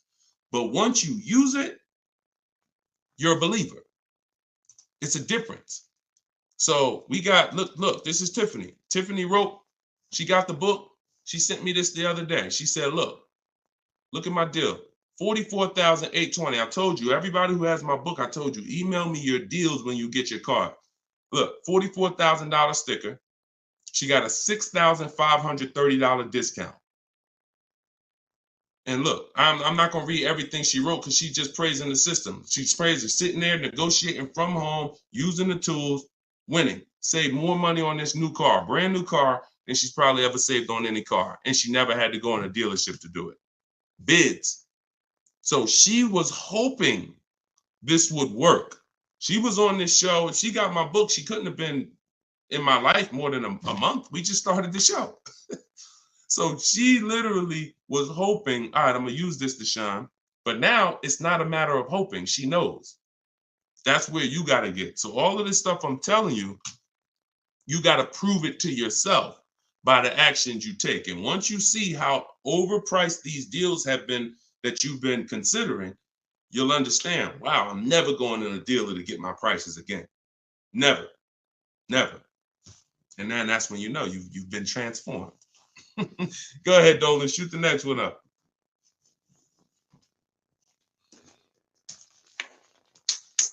All right, Instagram. What's the best advice you can give to get the best deal on buying a car cash from a dealer? Forget how you're paying for it. Get bids. How you're paying for the car does not matter. See, people will walk in. If you walk into an 80% dealer with cash in your pocket, you're going to lose. Vicky, it's in my TikTok bio. She said, I want your book. Just click that picture of me. You won't even leave the broadcast. Everybody on Instagram, click the picture of me at the top. You'll see a website there, a little link. Click that. Get your book in literally 60 seconds and you come back to the broadcast. So how you're paying for the car does not matter. So people walk in and say, yeah, look, I'm paying cash. What's the best price you could do on this car? If you're in an 80% dealer, you there's nothing you can do. They can knock off because they're so high, and the discounts they're going to give is so. The only way they're going to give you big discounts is if they start at very high. If they got $5,000 of market adjustments, then yeah, they could say, look, you got me down. Look, I gave you 4,000 off. And I don't give anybody 4,000 off. This is a popular car. They're still using they'll still tell you on, hey, it's not a lot of cars out there. They're still running with that story, because if you believe it, they won. I told you, the name of the game with car sales is not you winning. It's you thinking you won. So they'll throw stuff out and they'll make you think you won. And it's based on what you say. If you come in saying stuff like, man, you know what? I've been to 2 dealers. You're the first person that got this car. Okay, you're going to pay me more for that. I'm just telling you how the wolves think. I've been next to the wolves long enough to know how the wolves think. So everything you're saying is working against you and you don't even know it. Man, I need a car this week. You're going to pay more for that because you can't say no for long. Oh, I need shoot, man, I went to another dealer, man. They gave me this quote. That quote was so high. I was like, nah, I'm not buying from them. Okay. I'll be a little lower than them, but not much lower. So this is why in my system, you don't talk. I'm not teaching. Y'all never have heard me ever say on any of my videos, remember to say this when you're in the dealership. Remember to say this when you're talking to this person. Because that's a losing battle. Everybody that's been trying to teach you that has failed you because you can't win dealing with a trained salesperson that sells cars 5-6 days a week, negotiates 3-4 times, probably 10-15 times a week. So when you talk about what's the best advice for someone paying cash, the best advice is to realize how I'm paying for the car is not important. Who's going to sell me the car for the lowest price is what's important. If I'm buying a used car, who's going to sell me this used car for the lowest price? That's what's important. If I'm buying a brand new car, which dealer out of all the Nissan dealers, I want a Nissan, which Nissan dealer is going to sell me this car for the lowest price? That's what's important. That's what's important. Separate the transaction, separate the acquisition of the car. And then I would tell you the same thing if you were talking about monthly payments. Monthly payments is not important. What's a good monthly payment on this car that I want? Before you think about the loan that you're putting on the car, which is what you're talking about, which is why we separate our transactions. We get bids when we sell our car because we don't trade. We get bids when we're buying our cars. We get bids when we're getting our loans separately. See, car dealers have taught you to give them 3 transactions. You're going to buy a car, you're going to trade your car into us, and you're going to give us the loan. That's 3 transactions. There's money in each one of them. So any transaction that there's money in, we're bidding it out. So if you were like, hey, what's a good monthly payment on this car I'm looking for? I would be like, monthly payment is important. The loan isn't important. The dealer who's going to sell you the car for the lowest price, beat all their competition, give you the largest discount. That's what's important. Then you drop the money. Clear? If we clear, if y'all clear, if we're following, if you're getting value out of the show so far, if you're loving the show, type a $ and let me know. All right, Dolan, next question. If you're getting value, everybody following, type $ if you follow. Skinner, what's up, my man? Good to see you. Okay. All right, this is Miss Brooklyn. All right, I see you. Maxine, I see you. TikTok, Glenn Wright, I see you. All right. Hold on 1 second. Instagram went down for a second. I like to get them down here. All right, I see you, Simply Elegant NJ. Okay, so Miss Brooklyn on TikTok. May I ask, my lease got totaled. Is there any good in that? I have 4 months left on my lease. Not really. The only time it's good when the lease gets totaled is if you rolled a lot of negative equity into that lease to get out of it. So if I went from a finance and I had a bunch of, many of you, once you learn that, if not leasing has cost you money, and big money. I cannot downplay this. Big, huge money, thousands of dollars, probably $4 or $5 grand every single car. Plus, you're not driving the cars you could be driving. So on top of that, just the money you lose is $4 or $5 grand. Then the cars that you're not driving is you can't put a price on that. You're driving an older car versus somebody who's driving brand new cars that are under warranty. So, but many of you, once you find out that you bought into a lot of bad advice about leasing, you're like, and we've had those questions come on the stream very regularly. Deshaun, should I wait? I know I need to lease now. I need to be leasing, but should I wait or should I just transition now? It's always transition now. There's no benefit of waiting once you know you're not keeping your car 8 years. You're not going to outlive the depreciation. I need to be moving into a lease now, into a better financial structure, better vehicle. So if you move, some of you, when that happens, you're going to have 3, 4, 7 grand of negative equity that you're moving over because you're a short-term person. That's the only benefit if the lease is total, because all that negative equity gets wiped out and you get to start fresh. Now, if you put money down on a lease, these are the risks of putting money down on leases, and you need to know them. If your car is totaled or stolen and not recovered, you don't get the money back. So it's very important to assess the risk. I talk about this in my book. I talk about everything in my book. There's nothing that I'm talking about on this show that's not in my step-by-step book. So in fact, everything I'm teaching you is out of my book.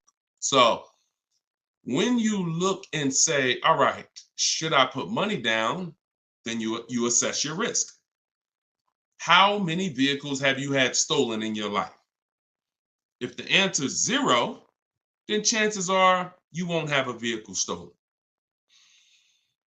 If you say, man, I've had 2, 3 vehicles stolen, then I wouldn't put money down. I wouldn't put a lot of money down because the odds of you getting another vehicle stolen seem to be high. And if your vehicle gets stolen and they don't find it and you put $5 grand down on your lease, you're not getting the money back. Now, the opposite, the other end is if the vehicle's totaled, like you experienced, Ms. Brooklyn. If the vehicle's totaled and you put $5 grand down, you don't get the money back. So you ask yourself, how easy is the vehicle to total? If you got a Honda Civic, a Toyota Corolla, small SUV, something that's easy to total, then I wouldn't be putting money down on that lease. I wouldn't put a lot of money down. I've had people put money down on SUVs and bigger sedans and bigger, S-classes. When I was at Mercedes, people would lease S-class for like $1,400 a month. They put money down to lower the payment. I've had people put 7, 8, 9, 10 grand down on a lease on an S-class because they know it's hard to total an S-class. Like you have to be in, God forbid, a once in a lifetime accident to total an S-class. So that's what you do to assess your risk. And what you're doing is you're always shopping your leases with only first month's payment due at signing.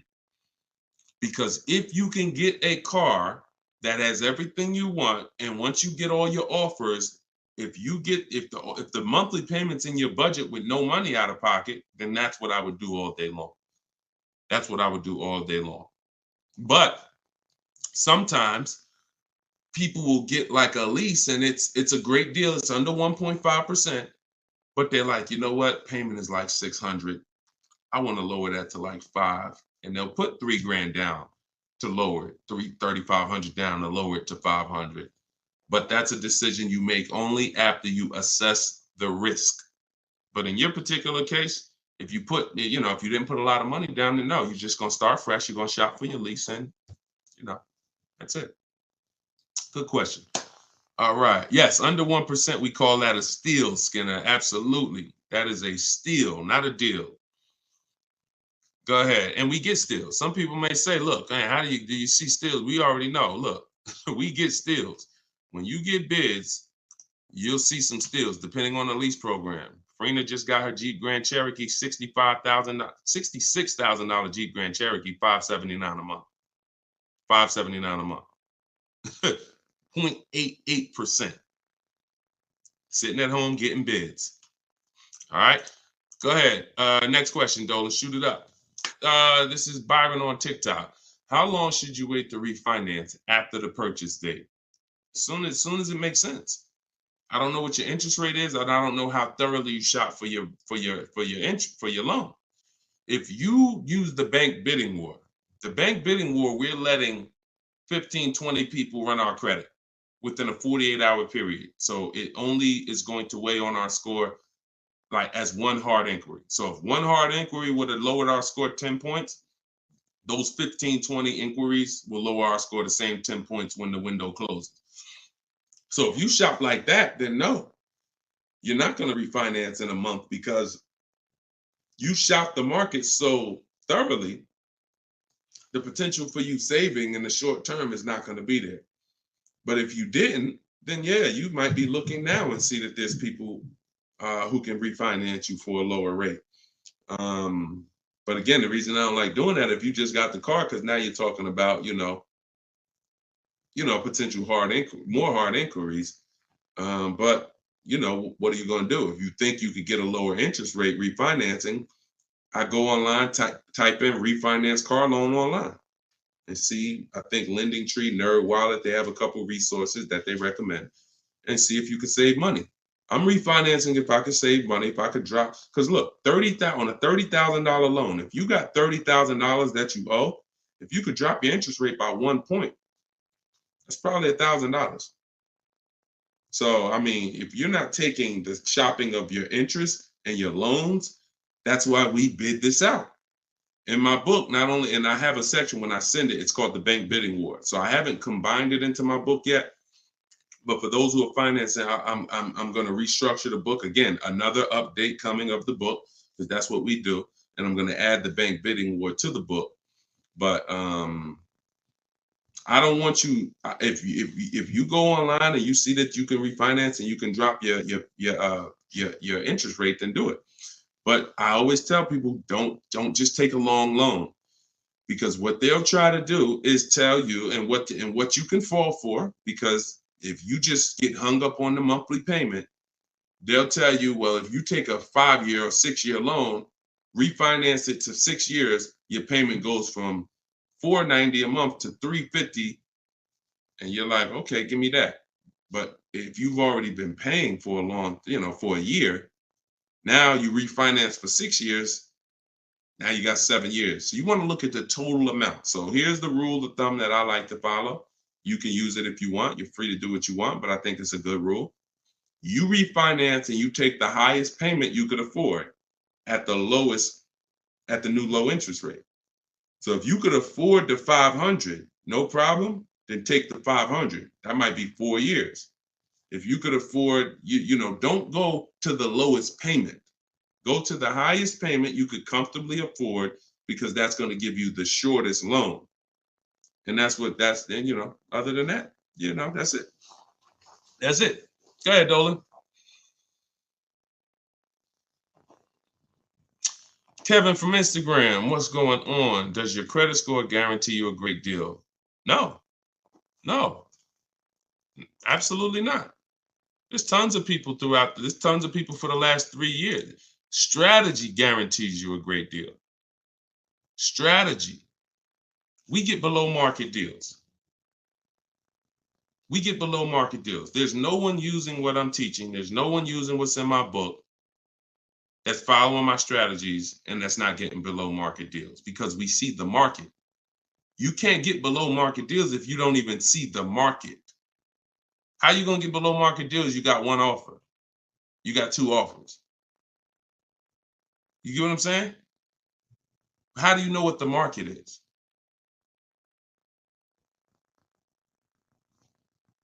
In order to get below market deals, you must have a strategy that allows you to see the market. see the market offers, see the widespread, look at used cars and say, man, this is everything within 100 miles of me, narrowed down, blah, blah, blah. I see the market. So, and there's people with not great credit that are going to use the strategies to buy at a below market price. So strategy is what gets you below market deals. You can have great credit all you want. You have no strategy, you will pay market value or higher. Because below market deals are reserved for the people who have the strategies to get them. Nothing to do with credit. Nothing to do with credit. I tell you, if you have bad credit, your goal should be the only people I'm overpaying, and I'm not overpaying because it's all I qualify for, is my loan. My bad credit is not between me and the dealer I'm buying my car from. My bad credit is between me and the person who's lending me the money to buy the car. If below market price on this car is $18,000, if I don't have any strategy, then I'm going to go in and I'm going to buy it from them with bad credit and end up paying 21 plus the high interest rate, bank fees. And not only did I overpay for the car, but now I'm paying 15, 20% interest. That's what most people do. No strategy. So people with no strategy get killed two ways if they have bad credit: the loan and the price of the car. But when you have strategy, the only person who you should be paying more than average is the person who lent you the money. But they should be looking at you and saying, you got a great price on the car. Goes back to what I said about 15 minutes ago on separating our transactions. We separate our car purchase from our loan. The dealer who's going to sell us the car has nothing to do with the person who's giving us the loan. These are two separate bids. So my loan, because my credit's bad, is going to be a higher interest rate. Understandable. But I'm going to use the bidding system, get multiple offers, and I'm going to get a great price on the car. Separate. All right. It's a good question. It's a good question. And I'm sure a lot of people had that same question, Kevin. Go ahead, Dolan.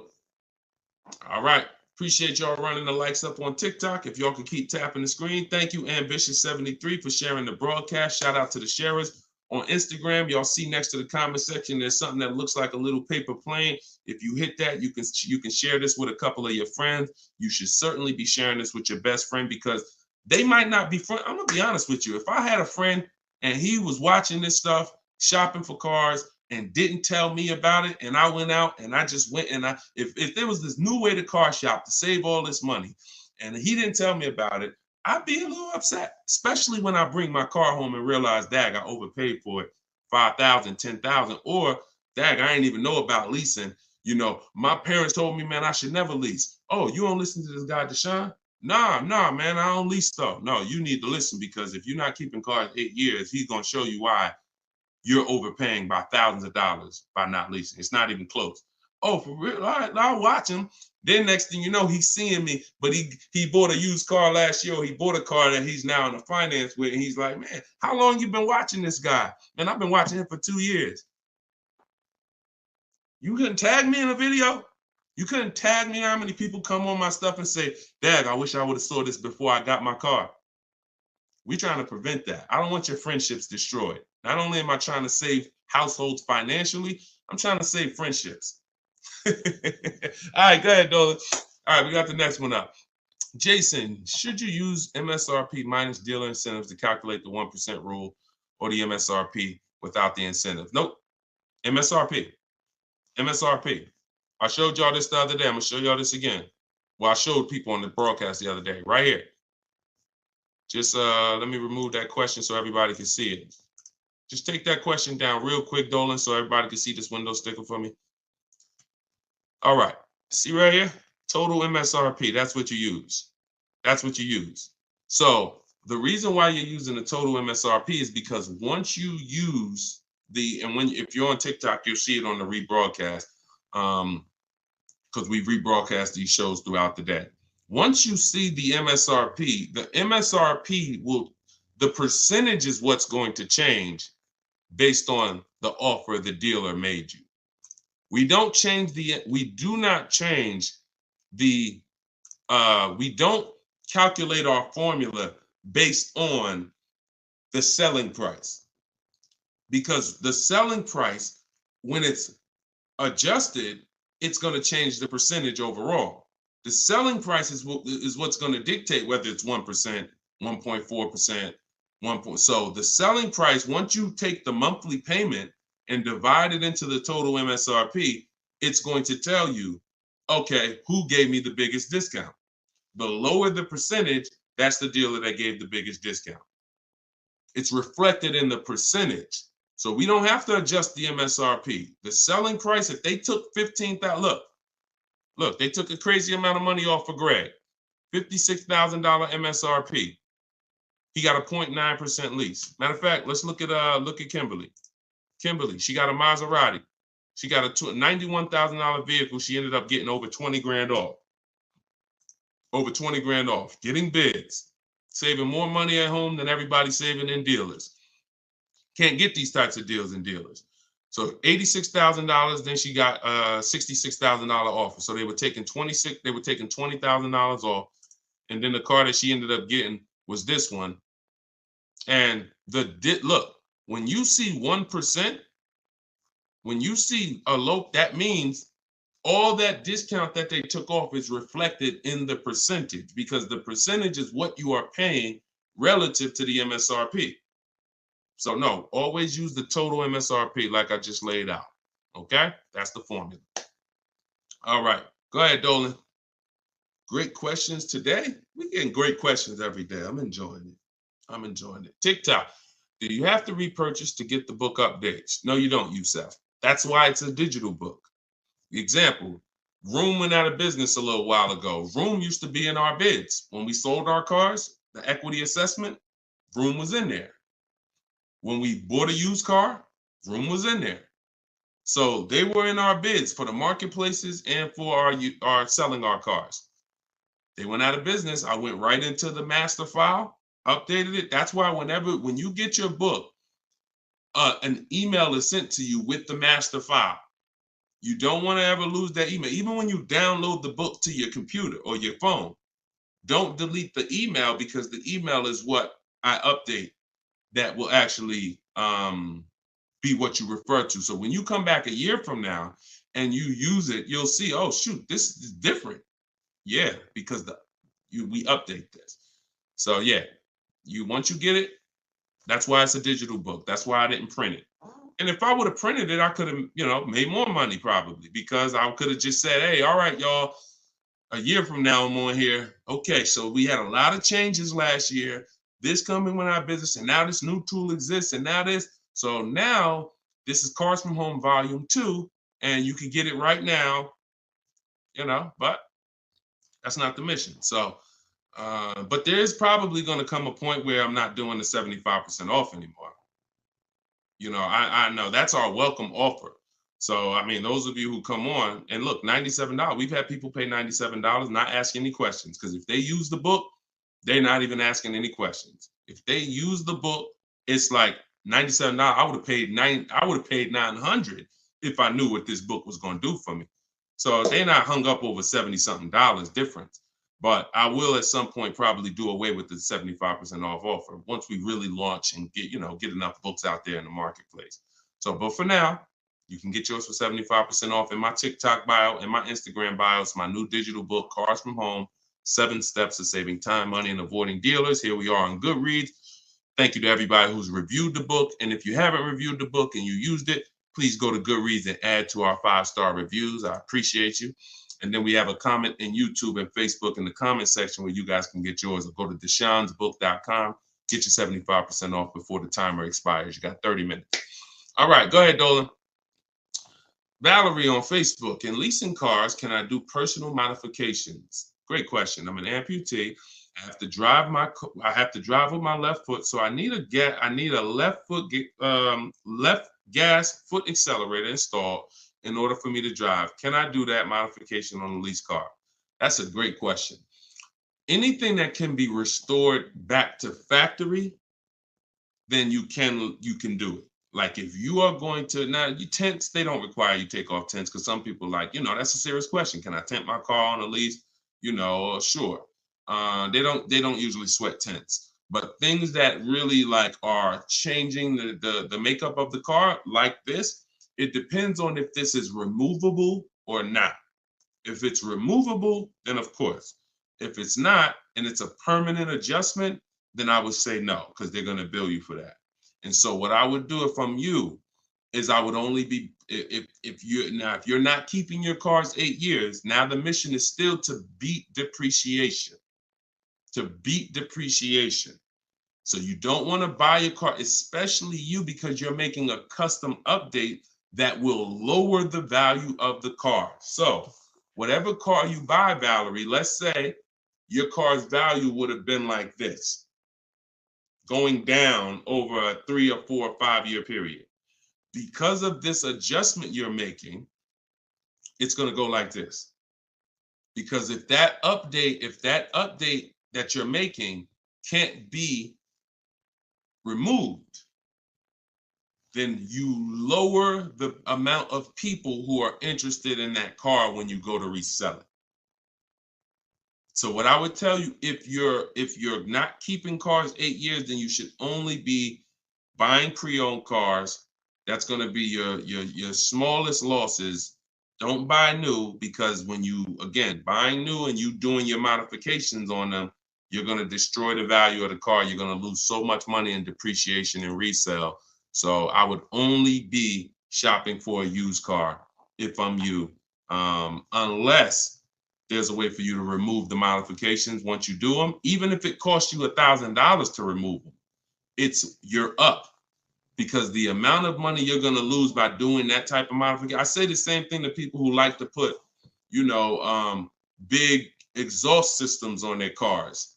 That's valuable to you, but you're lowering the value of the car because that's not valuable to most buyers. So if you spend $3,000, $4,000 on a fancy exhaust system and all of that, not only are you not getting that money back, you're lowering the car's value overall. So in your particular case, that's what you do. See if you can pay to get that car restored back. I do that all day long. And then I would lease. And before I turn the lease in, I would pay the money to restore it back to stock. Okay, that's a couple options, and you choose what works for you. Okay, all right, good question. All right, trying to buy the book. Link to the site is not loading. Just go to deshonsbook.com. deshonsbook.com. And you can spell my name out. You can open it in the browser. I'm not sure why we got a lot of people that go to TikTok and get their book. So I haven't heard that, but if you're having issues, then don't let small obstacles stop you. Just go to deshonsbook.com and get you 75% off. Okay, this one is from YouTube. Is it better to get a loan from a bank that you choose, or is it better to use dealerships bank? We get bids. So I created a process called the bank bidding war. Now there's so much money in your loans. There's companies that want to give loans. They don't sell cars. So that should tell you something. If there's plenty of companies in this world that want to loan money, they don't sell cars, then that should tell you there's a lot of money in the loans. So what we're doing is we're doing a bidding war, because everything we do not shake hands with anybody without a bid on anything. I'm not giving my old car to you without a bid. I'm not getting a loan from you without you winning a bid. I'm not buying a new or used car from you without you winning a bid. So we're not doing the bidding process until after we find the dealer who's going to sell us the car. Once we find the dealer who's going to sell us the car, won the bid, one dealer who says, okay, I beat all my competition, now we're buying from them. We are going to lock up that car with a deposit, and we're going to go home and we're going to start the bidding war. So the bidding war is 3 rounds. It starts before we look for the car, because we want to see if there's any special interest rates. So if I'm shopping for a car, round 1 of the bank bidding war, this is also in my book. And as I said, when you get your book, you'll actually see I'm sending you 2 files. I'm sending you the book. I'm sending you the bank bidding war blueprint separately, because I haven't added it to my book yet. But Round one is to see if there's any special interest rates, because if the car I'm looking at has a 0% interest rate from the manufacturer, or 0.99% or 1.99%, everything else is eliminated.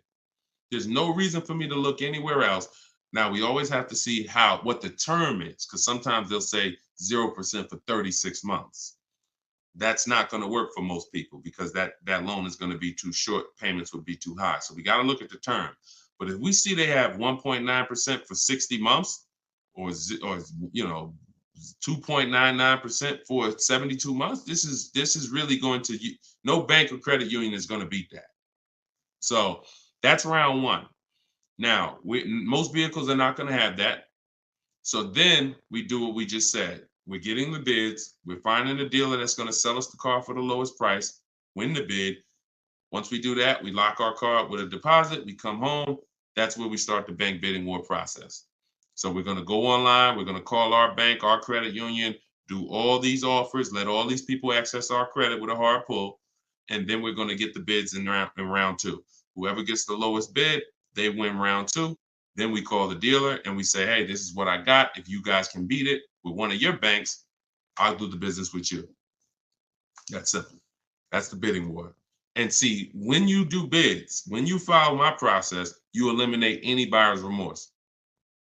There's two types of buyer's remorse. You bought a bad car, so we have boundaries that we use to not buy bad cars. But then the other buyer's remorse is I overpaid. And not even I overpaid, it's the wondering if I overpaid, that mental torture. And some of you have had it the day you drive off the dealer's lot. Yeah, you think we should have did better? You think I should have asked them for another $1,000? I feel like I should have at least asked them for another $1,000. Yeah, I feel like this. You think the interest rate is okay? Mental torture, buyer's remorse, early buyer's remorse. That's eliminated using what I'm teaching you. When you get bids, it's guaranteed. We guarantee we get the most money for our old car. We guarantee we get the best price in the market on our car we're buying. We guarantee we get the lowest interest rate. It's guaranteed. It's a totally different thing. And the only way we do it is through bids. So that's the bank bidding war. And even I think who used it? I think Tiffany, when she wrote in, she would say something. That's what she was writing about in the end of her email she sent me. Send me your deals, y'all. I always want your deal. I say, when you use this stuff, you use what's in my book, email me your deals. You'll have my email, because when I email you the book, you'll have the email you can send your deals to once you get them. But this is what she said. She said, we received a check from our credit union, $41,000. We let them know we had a check, but their finance person, look, straight out my book. But if their finance person could get us a better rate, we would go with them. The dealer bought us a better rate, half our interest rate. But the bank they chose wanted $1,500 down, so we said no. So that's it. So she took round two of the bidding war, came in and said, look, if you could beat it, you got it. They said, okay, we could do half the interest rate, but you need money down. Okay, no problem. That doesn't work for me. So that's in control. That's like, okay. And there's going to be some scenarios where the dealer says, look, I can't beat it, but I can match it. And in which case you save all the paperwork. You don't have to go through that with the bank. So, and it's the guaranteeing of knowing I got the lowest rate in the market, because I had 15 banks competing, not one dealer who was shopping it. So total different thing. All right, y'all. I see we got a lot more questions. Shout out to the sharers. I see some new followers. If you haven't already, subscribe on YouTube. We got some new things coming for YouTube very soon. Some things that's going to help organize the show and help you reference things and see questions and break them down so you can actually reference your question. So YouTube is what allows us to do that. But we're live on all 4 platforms when we do the show. So whenever you see the banner above me, you know we are, we're replaying it. You can tell your friends about it, because some of you can't make the whole show. You got to go to work, or your friend, you can tell them any time of the day. We're usually rebroadcasting these shows, but the banner also will show when we're going to be live. So the good thing about it is, you see in the banner, we'll have the live shows, so you can actually see when we're live and you can join us. So this has been our 12 p.m. show. Everything we taught today is out of my new digital book, Cars from Home, 7 Steps to Saving Time, Money, and Avoiding Dealers. You can get your copy for 75% off for 30 minutes. If you visited the website, the timer started. So once you visit, that timer started. Once it goes to zero, the price is $97, which is still a great price. But if you haven't been there yet, you can get your copy for $24 at 75% off in my TikTok bio, in my Instagram bio, or pinned in the YouTube and Facebook comments. And we'll put the banner back on here for those of you who are watching us on TV. You can just scan this with your mobile camera and you can get your 75% off. But great job. Listen, great questions today. Make sure you are sending me your success stories so I can bring them onto the show, just like Tiffany. If you haven't already, go to goodreads.com and you can post. We just got another review on goodreads.com. So add to our 5-star reviews. Tell us your story so that we can keep getting this message out and the people who want to learn strategy can keep getting it. All right. Always a pleasure. God bless y'all. I'll see y'all on the next stream.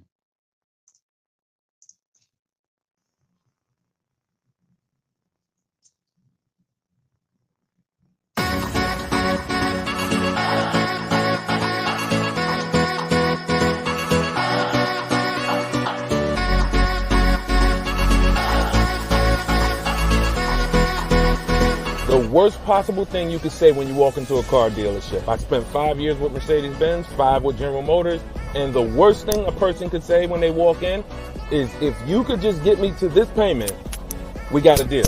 So your loan's probably still like 19, which means you got to pay to get out. You're upside down. It's called negative equity.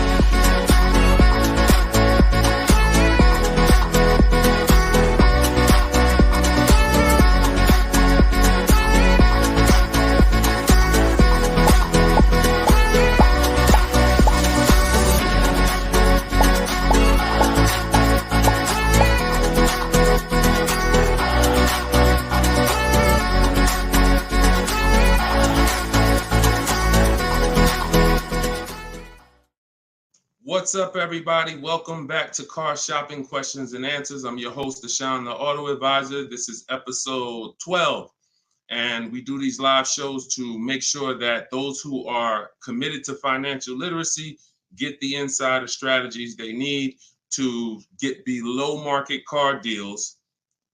And the only way you're going to do that is by using strategy.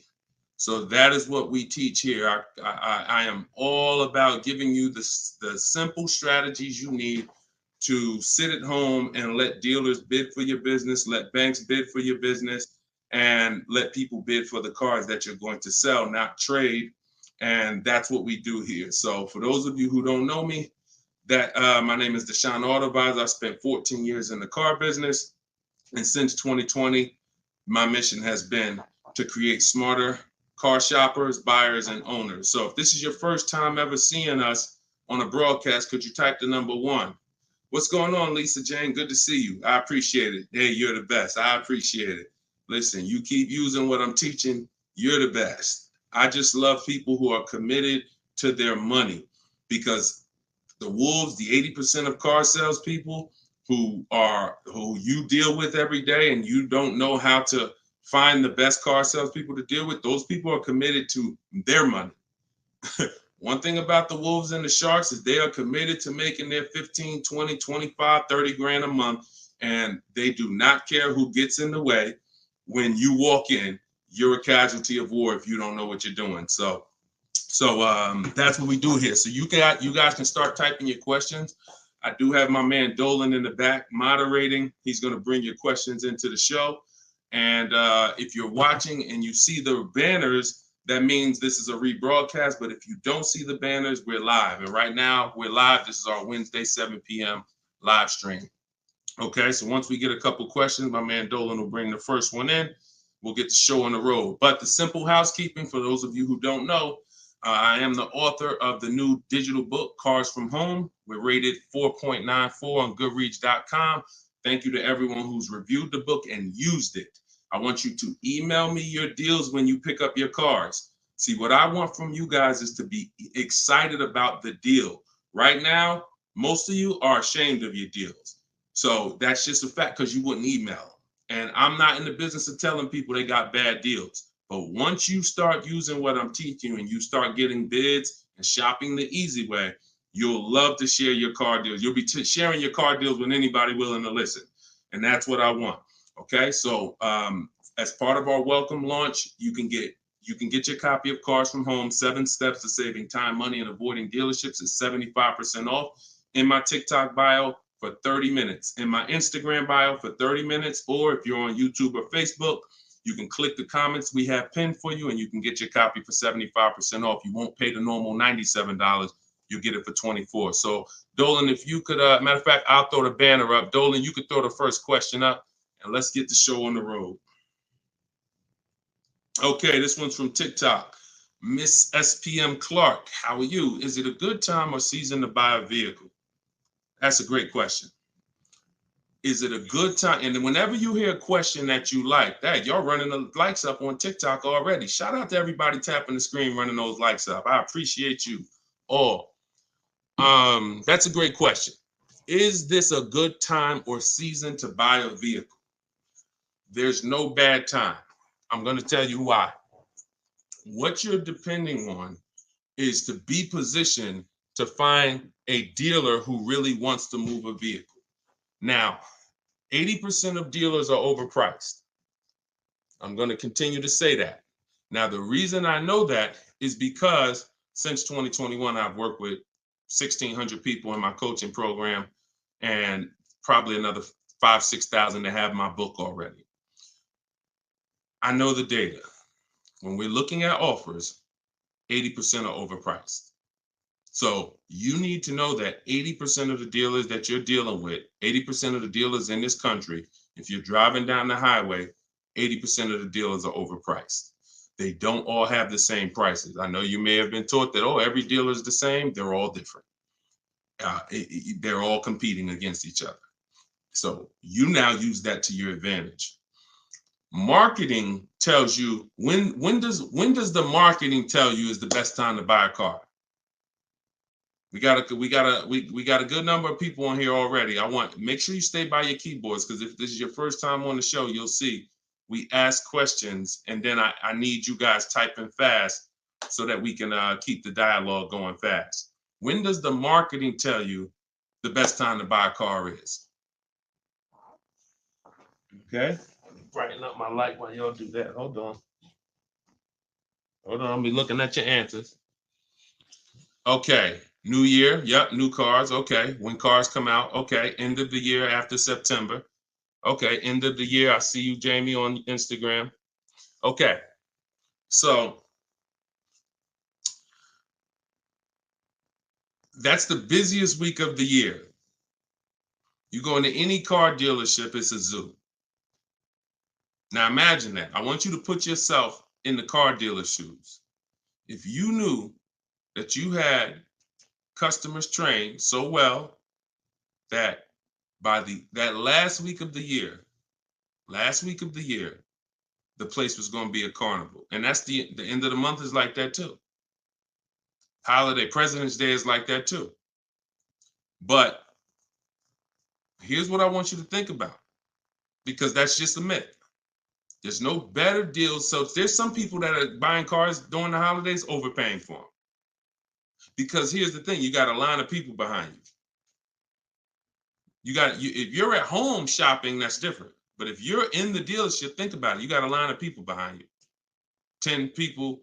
So when the salesman's talking to you, it's like, I don't even have a lot of time, right? Salesman doesn't have a lot of time to talk to you. Listen, Bernard, listen, man, I'm making you a good offer. You see the place is packed, man. You know, I would take it if I was you, but you know, we really don't have the time. You know, if you wanna think about it, you're more than welcome. There's no guarantee the car's gonna be here when you come back. Psychology working all against you. I told you, if you've been on the stream before, you know the name, that you winning is not the important part in a car dealership. It's making you think you're winning.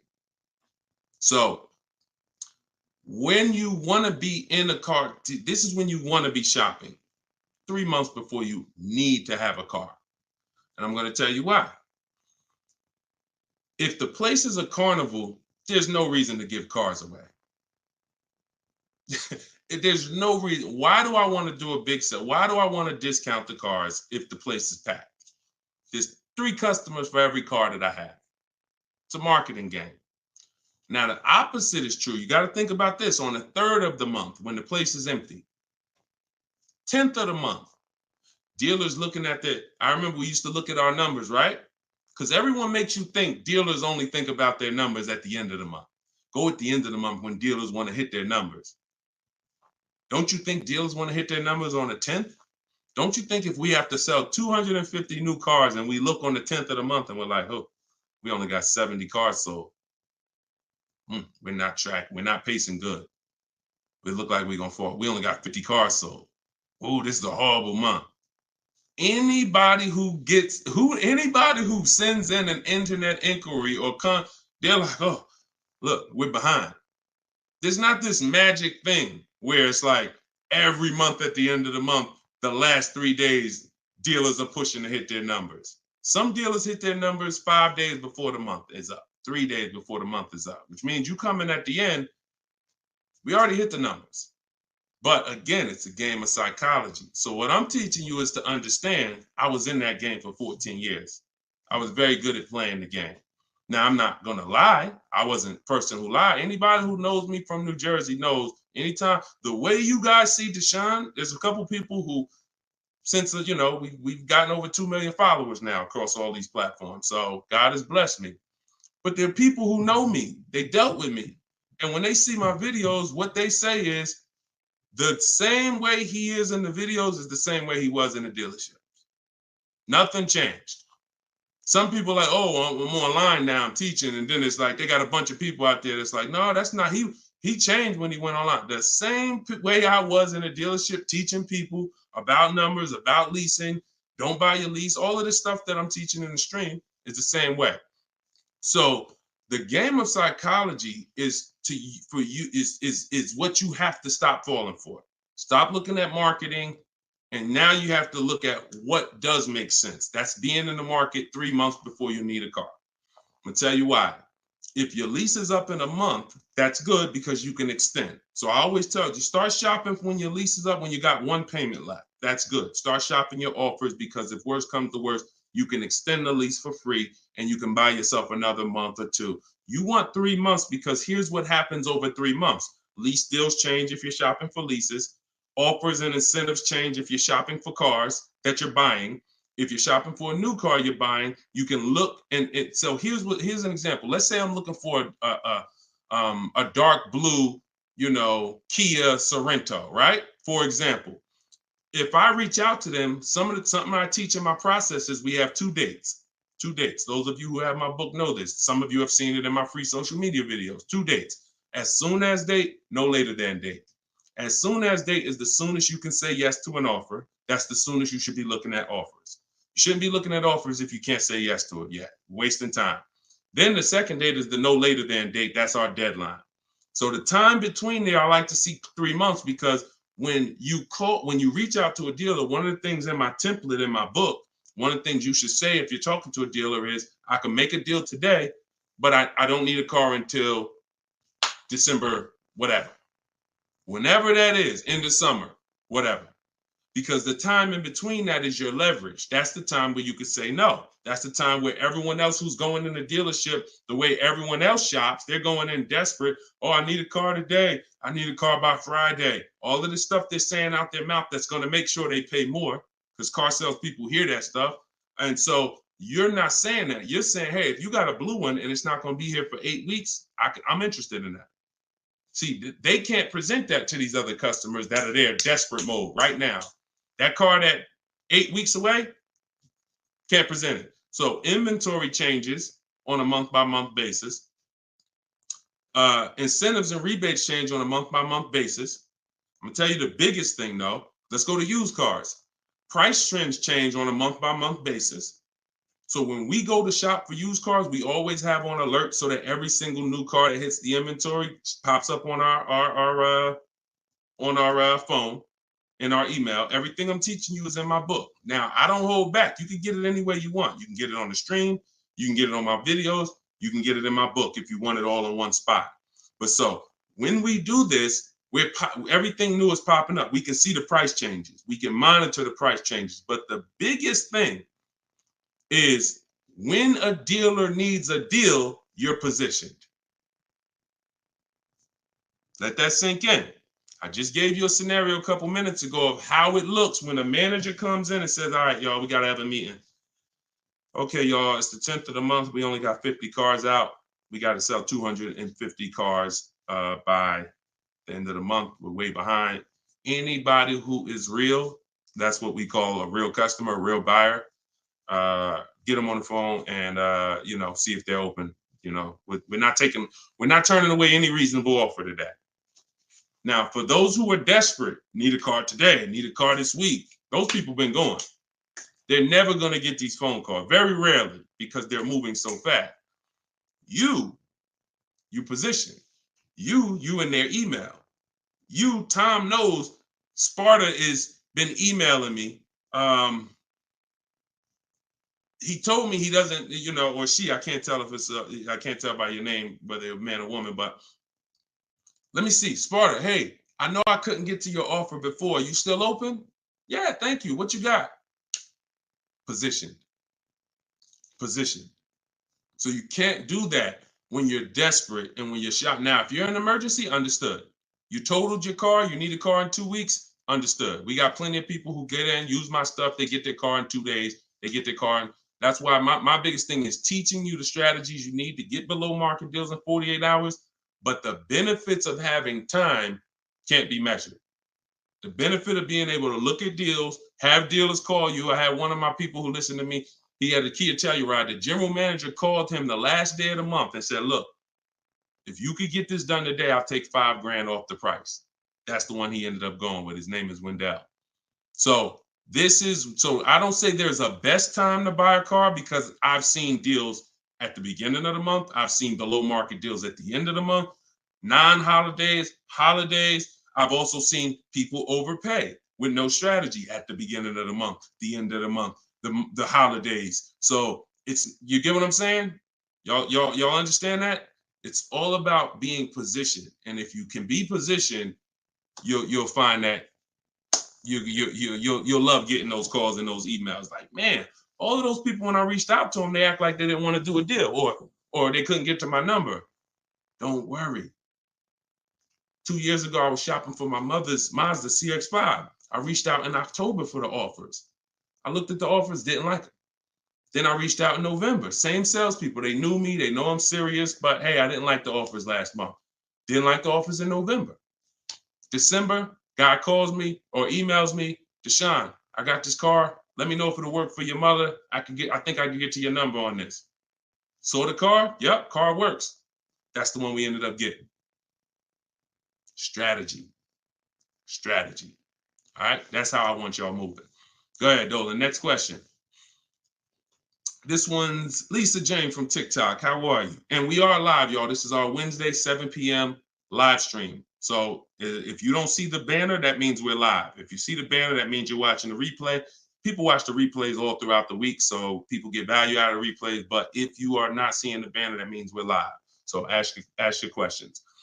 Time to turn in my lease. I'm already over the sales guys, not sure how to start. First thing you're going to do, sounds like you've decided you're going to lease again. So that would be the most important question. That's always the first question because that's the foundation of your deal.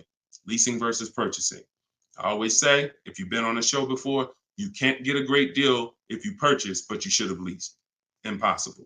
So once you decide that, now we're going to do an equity assessment. So we are no longer, Lisa, going to turn in. Who's dropped off a lease to a dealer at any time in their life? Type 1. You had a lease, you've just dropped it off or returned it to the dealer. And what you're going to see now is you're getting a lot of dealers that say, we're a lease return center. Bring your lease in. We'll ground your lease for you. Even sometimes it's not even their brand. They sell Hondas and they'll say, hey, bring any lease and we'll return it. The reason they're doing that is because they're going to do an equity assessment. So the reason why right after you decide whether you're leasing or buying, that's my process is 7 steps. That's why my book is called Cars from Home, 7 Steps to Saving Time, Money, and Avoiding Dealerships. Step 7 is delivery. That's the end. But the first step is lease versus buy, 8-year rule. Second step is equity assessment because you need to understand that every time you give your car to a dealership, either dropping it off on lease or you trade, they're assessing your equity. They're assessing the position of what the vehicle is worth on the market. We do that. We never let the dealer do that before we do that. And the only way we do that, we don't use Blue Book, we don't use Black Book, we don't use any algorithm sites. We have a huge advantage with cars we don't have with houses. That's we could get offers. We can get real offers. Imagine being able to, at any time, if you're a homeowner, literally get no obligation offers on your home. You could just put your home, you could just go to buyers and say, here, this kind of house I got, and you could get multiple offers. Hey, I'll pay this for it, I'll pay this for it, I'll pay this for it. That'd be amazing, but you can't. So all they have with homes is algorithms, Zillow, estimates, and all of that. With cars, we can get real offers from the people who compete to buy cars. And this is our first step before we budget, before we think about what car we want, before shopping, we are doing an equity assessment. So what that looks like, Jane, is Lisa, is you're gonna call your leasing company and you're gonna get the payoff. There's two types of payoffs, a customer payoff, a dealer payoff. Depending on the brand, sometimes they're the same, sometimes they're different. Sometimes the dealers don't have to pay taxes, and so it depends. There's no hard rule, but you're gonna get the customer payoff.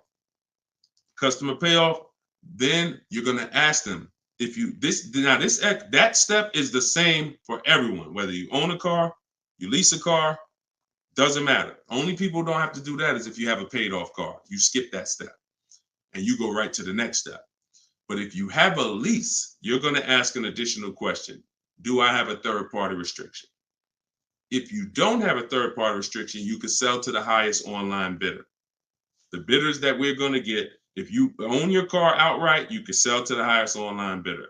You have a lease with no third party restriction, you can sell to the highest online bidder. If you have a finance car with a bank loan on it, you can sell to the highest online bidder. The only people who can't sell to the highest online bidder are leases with third party restrictions. So you're still going to go and get the offers from the online bidders because you want to know a roundabout of what the car is worth. So we're going to go to CarMax. We're going to go to Drive. We get 6 offers. This is the equity assessment laid out in my book, step 2. When you do this, you're getting CarMax offers, Driveway offers, Carvana offer, Kelly's Blue Book Instant Cash offer, AutoNation Sell My Car, and Car Guru Sell My Car. When you get to the point where if you lease, just pay attention. See, there's a lot of details. This is why I say when y'all are trying to look through all my social media videos, you don't realize what things are applicable to you and which are not. So I'm talking to 4 different types of people right now. People who, all of you should be doing an equity assessment. People who have a car that's owned outright. People that has a car with a loan on it. People that has a lease, no third party restriction. People who have a lease with a third party restriction. So you have to take the nuances and say, all right, that part was for people with third party restriction. This part is not. I don't have a third party. So when you call and you get a third party restriction, you need to take a different route to sell. But everyone's going to get those 6 offers. Everyone. Shout out to y'all tapping the screen, running the likes up, and shout out to the sharers. Thank you to everybody that shares the broadcast. It means a lot. Tag your closest friend. So now you get those 6 offers. If you have a lease, whenever you're on those websites, it's going to ask you, is the car owned, financed, or leased?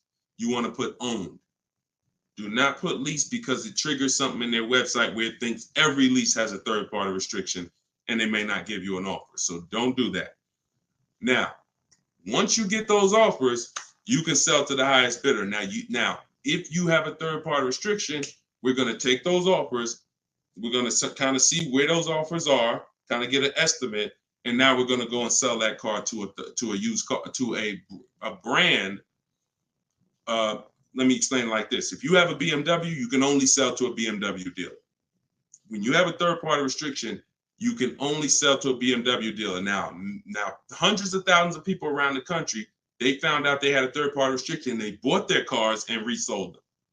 The reason I don't like doing that is because you pay taxes, you pay fees, and that comes out of your profit. So if you were going to make $5,000, you buy your car. By the time you pay the taxes and fees, you wait for the title, you probably won't make anything. But when we sell direct to a dealer by getting bids from multiple BMW dealers, If I have a third-party restriction of Nissan, I'm getting multiple bids from Nissan dealers. And once I get my offers from those dealers, now I'm going to sell to the highest one because dealers don't pay those same fees. Dealers will I don't have to pay the taxes and fees. That doesn't come out of my profit. So we've had people who sell direct to the highest bidder online, depending on their situation. And we have people who, with third-party restrictions, sell to the highest bidder among a local dealership. But we must get bids. Doesn't change. We get bids no matter what. So some people say, Deshone, I use what you teach. I went on those websites. They said they don't buy leases. You didn't do what I told you to do. You put that it was a lease in there, and then no, you don't. No, you have a third-party restriction. We sell to a dealer of the same brand. We get bids from multiple dealers. That's what I'm saying. So it's laid out in my book. If you want the roadmap, if you don't want to try to remember this, TikTok bio, Instagram bio, comment section on YouTube or Facebook, or you can scan the QR code, get your book for 75% off. You won't pay the normal. Hold on one second. Let me turn this off. You won't pay the normal $97. Okay, so that's the equity assessment. When you said, Lisa Jane, I'm not sure how to start, that's the process. Because we never return a lease that has equity. We don't return a lease until we find out if there's no equity. If there's no equity, then we'll drop off the lease and we'll shop for our replacement vehicle. All right, good question. Go ahead, Dolan. Good evening. How do I narrow down the luxury brand of car desired after filling out the shopping sheet? I'm looking at cars. Once you fill out the sheet and you're looking at, you're talking about you're in the step 4 shopping. Val, you're trying to decide what you want. Hold on, let me be clear. If you're in the phase where you're trying to decide what we want, we see in step 4 we have a whole process, a whole step that's called shopping, not buying. See, you need to clearly separate those two things. See, what happens when you mix shopping and buying, you go in to look at cars. If you're looking for a new car or a lease, you go in, you're test driving cars, and then you sit down, you start talking numbers. You mix the two. Shopping is deciding what you want. That's going in test driving. That's taking the kids, making sure they have enough leg room. That's doing everything to make sure. Test driving, 15, 20-minute, nice test drive. All right, comparing the features, going to drive the Honda. Then I'm gonna drive the Kia. Then I'm gonna go drive everything I'm interested in. I'm not talking numbers with anybody. That is shopping. Once you have decided what you want, now we're coming home and all the purchasing is done from here. All the bidding is done right from where you're right. Like, this is where I get my cars at, right here. I sit right in front of my computer, and in 60 minutes of work, I'm gonna have bids coming in 48 hours. I'll know what the below market values are. So if you're just talking about the shopping phase, I'm on YouTube. If I'm looking for like a 3-row SUV, I'm typing in 3-row SUV. And then I'm looking at the competitors, because we're not giving enough. Look, car manufacturers do a horrible job of marketing. Horrible. There's 40-something companies that make cars that spend millions of dollars to try to get you to come see them at least. And so that's the reason why you notice when you have a car, they're reaching out to you before the car's paid off, before the lease is up, because they know once you get to the end, you're more likely to shop. That's why they try to keep you, we were reaching out to people with Mercedes 6 months before their lease was up. 9 months. Hey, Mr. Jones, if I could get you out early, would you consider it now? Hey, good news, Mr. Jones. Hey, I might be able to get you into a new Mercedes and keep your payment right around where you are, right around where you're at now. Is that something that sounds good? Okay, when can you come in? All right, not till this weekend, but you're going to have to lower the payment. This payment kind of high. Listen, Mr. Jones, look, we have several options. You're a loyal customer. You've been with Mercedes for a long time. Anytime you come, listen, I promise you, me and my manager will work hard to make sure you get a number that works for you. But the first thing we want to do is pick a car. We got a lot of nice new models. Want you to see them. Blah, blah, blah. You got to understand, if we're pulling you out of the car early, we're trying to prevent you from shopping the market, because every couple of years, there's new product, new technology, new features. You want to see this stuff. You want to see these cars. And so that's when I'm telling you is you're about to spend 50 grand, 30 grand, 70 grand. Take the time and treat it like if you were going into the mall to spend that kind of money. If you were walking into the mall to spend that kind of money, how would you want to be treated? Would you ever rush yourself?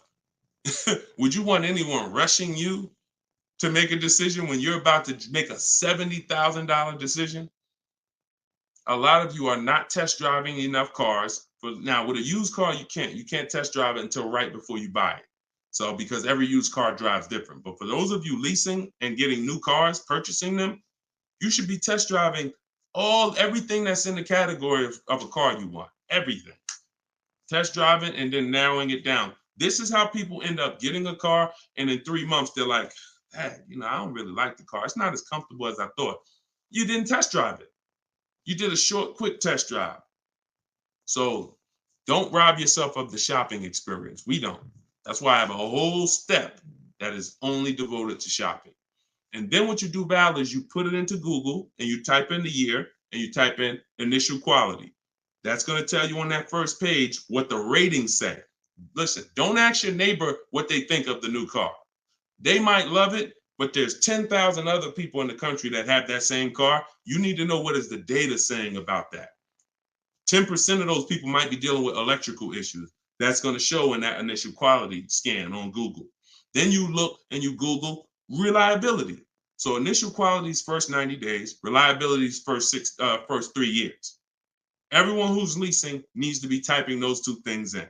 Initial quality, skim the articles, look for any red flags, then do the same thing for reliability. Those of you who are purchasing, you should be doing longevity.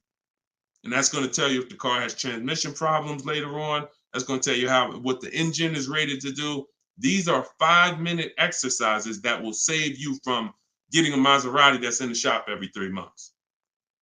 So that's the shopping process, Val. And don't cheat yourself of it. Don't shortcut it. Take as much time as you need in that part of the process. Because once you decide what you want, getting offers is quick. If you're doing it my way, getting offers is literally 60 minutes. So don't rob yourself of shopping. All right, good question. Go ahead, Dolan. One thing I will not do is sign anything to test drive. If anybody ever, keep that question up. If anybody ever makes you sign something to test drive, first of all, and I have a particular way I set up a test drive. In my book, I teach you how to call a dealer, ask for the most experienced salesperson, the guy everybody loves, the person everybody loves, and you set up the test drive with that person. You set up a random test drive or you walk into, you don't know who you're going to get. You might get Lou Ricardo. He only been there for 2 months. He made $10,000 last month. He hungry. He feeling like he could do no wrong. Even when he lies, he's not going to get caught. And that's the guy you're dealing with. You got to set up everything is a system. Nothing is left to chance when you're following my process. And no one who's experienced like that would ever require you to sign something before you test drive it. Driver's license, I have your information. I have your email.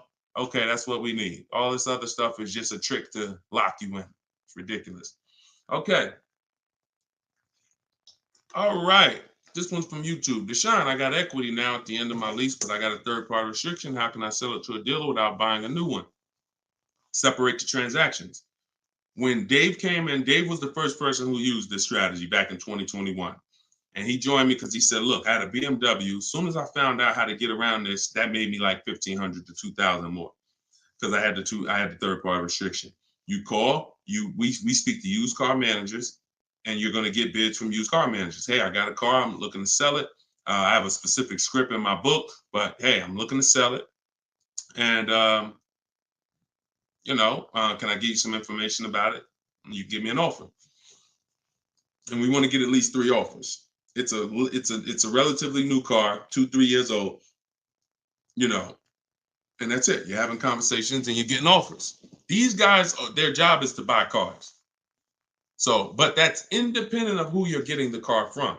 So if I talk to a guy and he was like, look, I like your car, I can pay you this for it, I'm going to tell him, look, okay, I'm about to shop for my new car. I'm looking to have that deal done in a couple weeks. And as soon as I make that deal and schedule the delivery, I'll call you and I'll drop off this car to you. Now he's going to say, well, if too much time passes, I might have to look at it again. No problem. Understand. If 2 months pass, then yeah, I would keep in touch with him and be like, hey, I'm still shopping. Do you need to take a look at it again? Just so the person, I'm always, anyone who's listening to me, who uses my stuff, they're always locking up equity in who they're going to sell the car to before they focus on the new car shopping. Before. Equity needs to be, because that's a bidding process. I've already gone through the bidding process. I know who I'm getting who I'm giving my old car to. Now I'm on to my next car. I'm on to the replacement car. I'm on to the loan that's separate. But this needs to be locked up first, because what will happen is you've been taught, don't tell the dealer about your trade till the end. Let me tell you how horrible, who's heard that advice? And I'm going to tell you why that's the worst advice about getting money for your trade-in you could have ever listened to. Hopefully you never listened to it, but who's heard, don't tell the dealer about that you have a trade until the end? Who's heard that? Okay, Adri said, I've heard that. Okay, who's heard that? Okay, SS, I see you on YouTube, me. Okay. This is a widespread thing. If you go on any of the negotiators' websites or whatever, or you see social media videos, they'll tell you, I'm gonna tell you why that's horrible. Because they're teaching you to shop a way where you are gonna negotiate your way to a deal. You're not sitting at home bidding. And then, so you're spending this time, and now you get the dealer to a price that you're comfortable with. All right, I like this price. Now they're telling you spring the trade on them. So what happens when the dealer doesn't give you what you think the trade is worth? What happens? Because if a dealer gave you a great price on and you don't know that because you don't have enough offers, I'm gonna continue to emphasize that. You don't know you have a great price unless you have 4 or 5 other offers to compare them to. I have a great price from you. But so now dealer says, look, I know you think your car's worth 18, but I can only pay 16. That it's max is 16. Now you're like, all right, well, listen, I'm out. Okay. Who lost there? SS, I know you walk away. I know. You lost. You just sat there and negotiated hours only to get up and walk away with no car. See, I don't know about you guys, but I'm really interested in the people who your money's just as important as your time. Time is just as important as your money. No one's going to waste my time. And I want you to have strategies where no one can waste your time. Because while you're sitting there for 2 hours and getting up to walk away, the salesman's like, okay, listen, they don't know their car's not worth 16, but whatever. Somebody else is going to buy this car. So you're going to go and do that same thing again with some other dealer. 2 hours, 2 hours, 2 hours. And I think that I guess they just know that you're comfortable spending a whole lot of time car shopping. But you don't do that. The only time you're ever going to reveal that you have a car that you might bring to the transaction is when you know you already have offers. So I don't mind once a dealer wins the bid saying, well, look, I do have this old car. I already agreed to sell it to this dealer from Kelly's Blue Book Instant Cash Offer, but if you could match it or beat it, I'll give you the car. That's different because you're not going to stop my deal. When you do it like that, no one stops your deal. No, you know what? Hey, that dealer that's paying you that's a good offer. All right, no problem. I'm going to buy the car from you because you won the bid, and then I'm going to sell the car to them. And if by chance they say, you know what, that is a car I could, my used car manager says he can match that. Great, here you go. But this getting up and walking away, driving to a dealership only to find out I got to the dealership, they told me they had $4,000 in fees made up that they put. I just got up and walked away. You wasted 2 hours of your life that you can't get back, and you still need the car shop. So what you're going to find using what I teach, you'll never waste your time. You'll never waste your time. My time's just as important, man. I got 2 kids. I got a lovely wife. I want to spend time with them and people I love. not in car dealerships walking out. That's just me. If you like me, then we're gonna love working together. So go ahead, Dolan.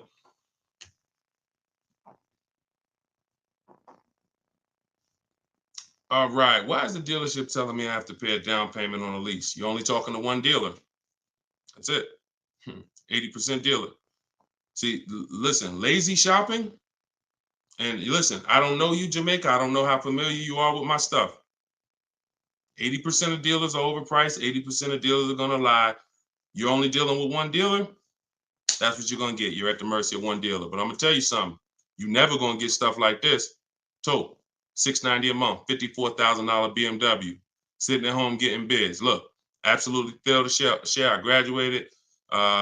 She joined my program back in 2020. Now, just so you know, I have a video program and coaching. It's the same. It's based on the book. It's 7 steps videos, 7 steps, 7 steps in the book. So, you know, for those of you who want to know about this other program, you go to my bio, you can attend my masterclass, and you can attend my free masterclass. But this is what happens when you bid. Look, when you get bids. This is my first time leasing a brand new car. Got a 2023 BMW. This was last year. Awesome lease incentive, 75 off, plus you got $1,000 off.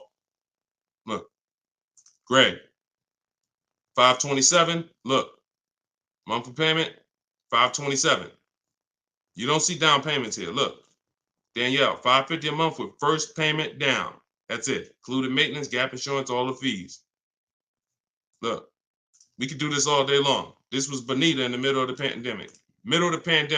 While people were paying $5 grand and 10 grand over sticker for Telluride. Look, I got my got my dream vehicle, 2023 Kia Telluride. Got that in December 2022. Bids, 600 down, 600 a month.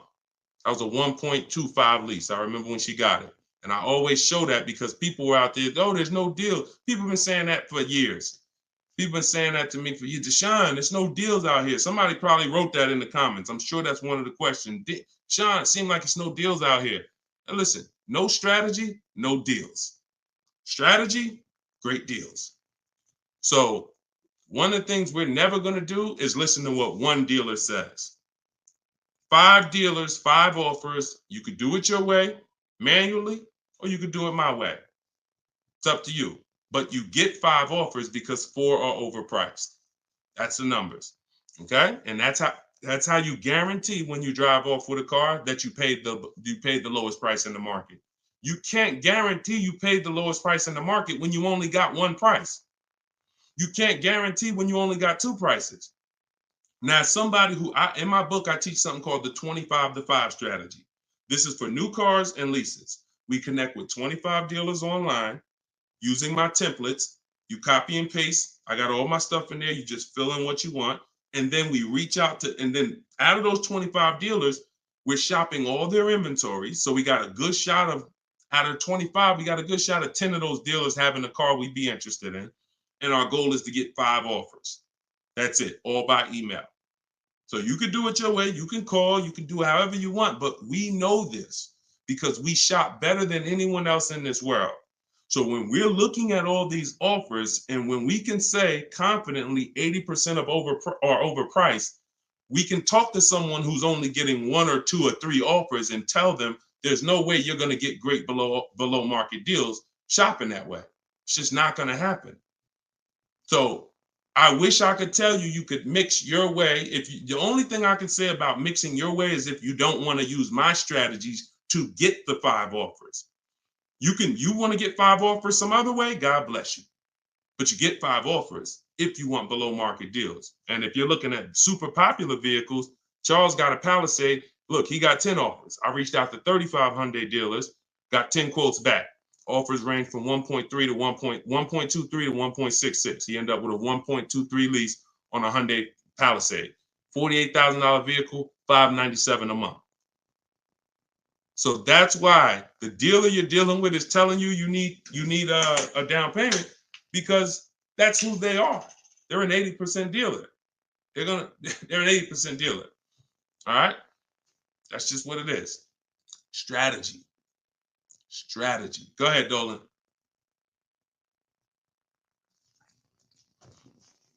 All right. TikTok. Miss Brooklyn. How much is a good price under MSRP? It's going to be different for each car. It's going to be different for each car. There's no way for you to know this.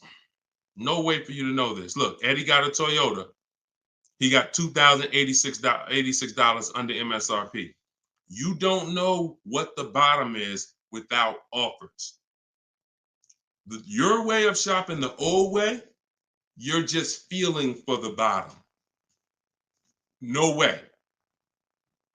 And I'm showing you all of this so you know. Look, Kimberly got $20,000 off of Maserati a little while ago. $86,000, you see it right here, $86,000 MSRP. Their selling price to her was $66,261. Had she got excited thinking, I'm just going to make up a number. I'm just going to, if I could save $7,000 off this Maserati, that'd be great. We don't pick what the bottom is. We get enough offers and it reveals what the bottom is. You get a bunch of offers on a Toyota Camry, the lowest offer, $2,000 under MSRP. Now, Kimberly, Maserati, that car, 20 grand off. Look, Sean, $20,000 off his F-150 Lightning XLT. Look, MSRP 73, dealer discount 4,900, 15,500. Now, just so y'all know, the 80% dealers are not even going to tell you there's a $15,500 rebate. So don't think he was just looking at a bunch of offers and everyone had a $15,000 rebate. Some people tell you, okay, there's $7,500 in rebates. Some people tell you it's $2,000 in rebates. If you're sitting in front of them, what do they have to tell you that for if you don't have, you're not going to shop. The statistics show, unfortunately, average people are going to shop 2 dealers. That's statistics. That's something that we're trained on. 2 dealers. So if you're going to shop 2 dealers and you're going to shop like the average person, why the heck am I going to tell you there's a $15,000 rebate on this vehicle when you're sitting in front of me and we just negotiate? That's what you're going to get.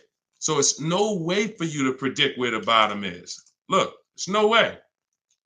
Look, this is Tiffany. Tiffany sent me this the other day. She used my book. She got a $44,000 CX90 Mazda 2024, $6,530 off. Look, you see it up at the top. Believe we got a good deal from what we learned from the rest of the book. This is a bid. Now, I'm going to tell you, I don't care how big the discount is. If it's from one dealer, that's not enough. Because again, the discount could look amazing. Wow, 7 grand off, 10 grand off, 15 grand off. Until you get the 5 offers minimum, what if the max was 20 off?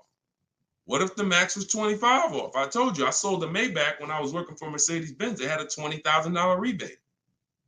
If a person was getting bids for the Maybach, they would have saw that they could probably save 30, 40 grand off a Maybach at that time when they were running a $20,000 rebate. But if they came in and the dealer said, all right, look, I'll give you 15 grand off. If they thought, okay, that sounds good. So you don't get to pick where the bottom is. No one does. And if you try that, you're going to lose every time. And you're going to lose by not getting to the bottom and by wondering. See, that buyer's remorse, that's wondering. Was that really the bottom? You think we could have got more money off? That's buyer's remorse. We never have that. I want you to never have that. And when you sit at home and you let these offers come to you and you look and you see 5, 6, 7 people bidding for your business, you'll never wonder. You'll never wonder again. That feeling of in your gut of, oh, I hope I'm not getting ripped off. Oh, I hope this is a good price. That's a thing of the past. You'll never have that. Okay? And you deserve not to ever have that. Stop shopping the old way. Okay? Go ahead, Dolan. Very common question, too. Yep, you did the work. This one's Nita from TikTok. Instagram, I don't see enough questions over here. Instagram, I see a couple of y'all on, but I don't see any questions. Can I oil you up? Okay, we got to get my battery. You always got some weirdos popping up. That's why I'm going to let Dolan pull in the questions. Sometimes I'll be reading and we get just go. All right, so Nita from TikTok. Should I be worrying about the cost of insurance when buying a car?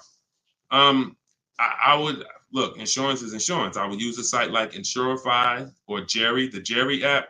I would use a site that shops multiple companies. Insurify shops multiple companies.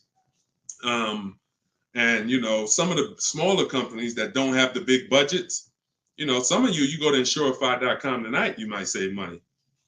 So you need to, and I'm not endorsed by Insurify right now. I just believe in the product. Look, I believe in anything that gets my favorite two words, multiple offers.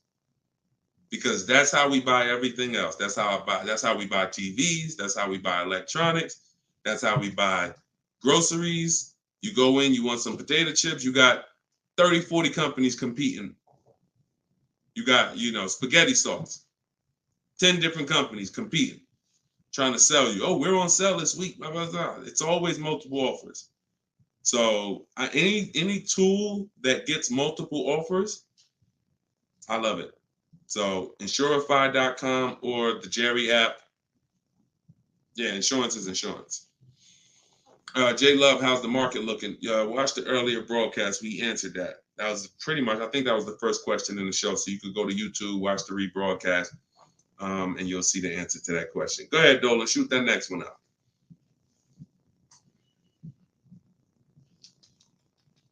Okay, what is a third-party offers? What is a third-party restriction?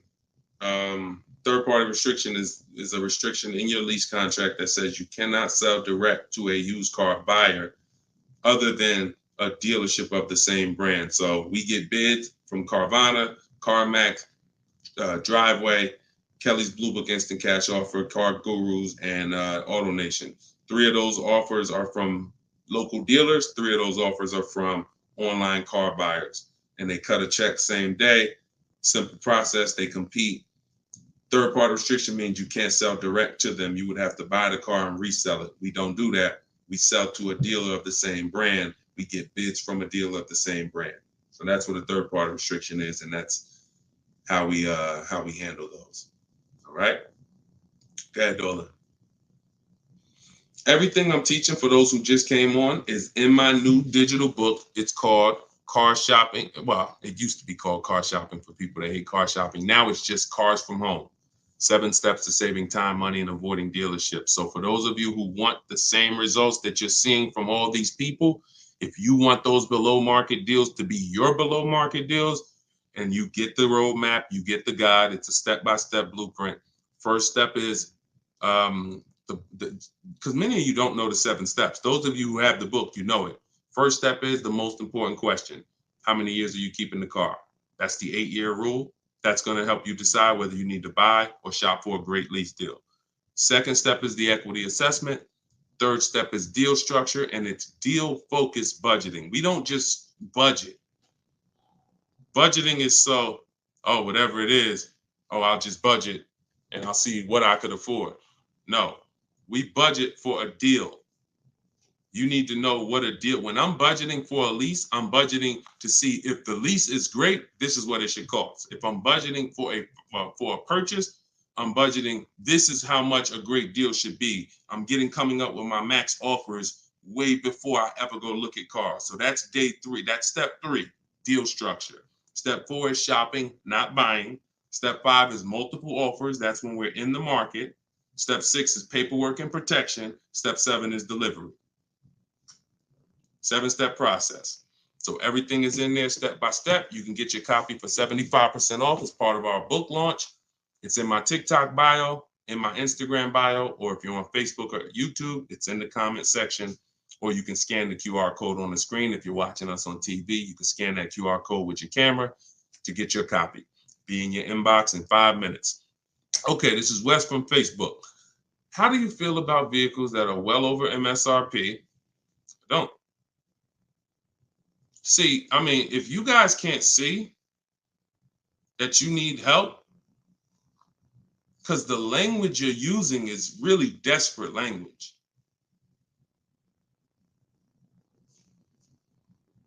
You know, I really don't know, like, because here's the thing.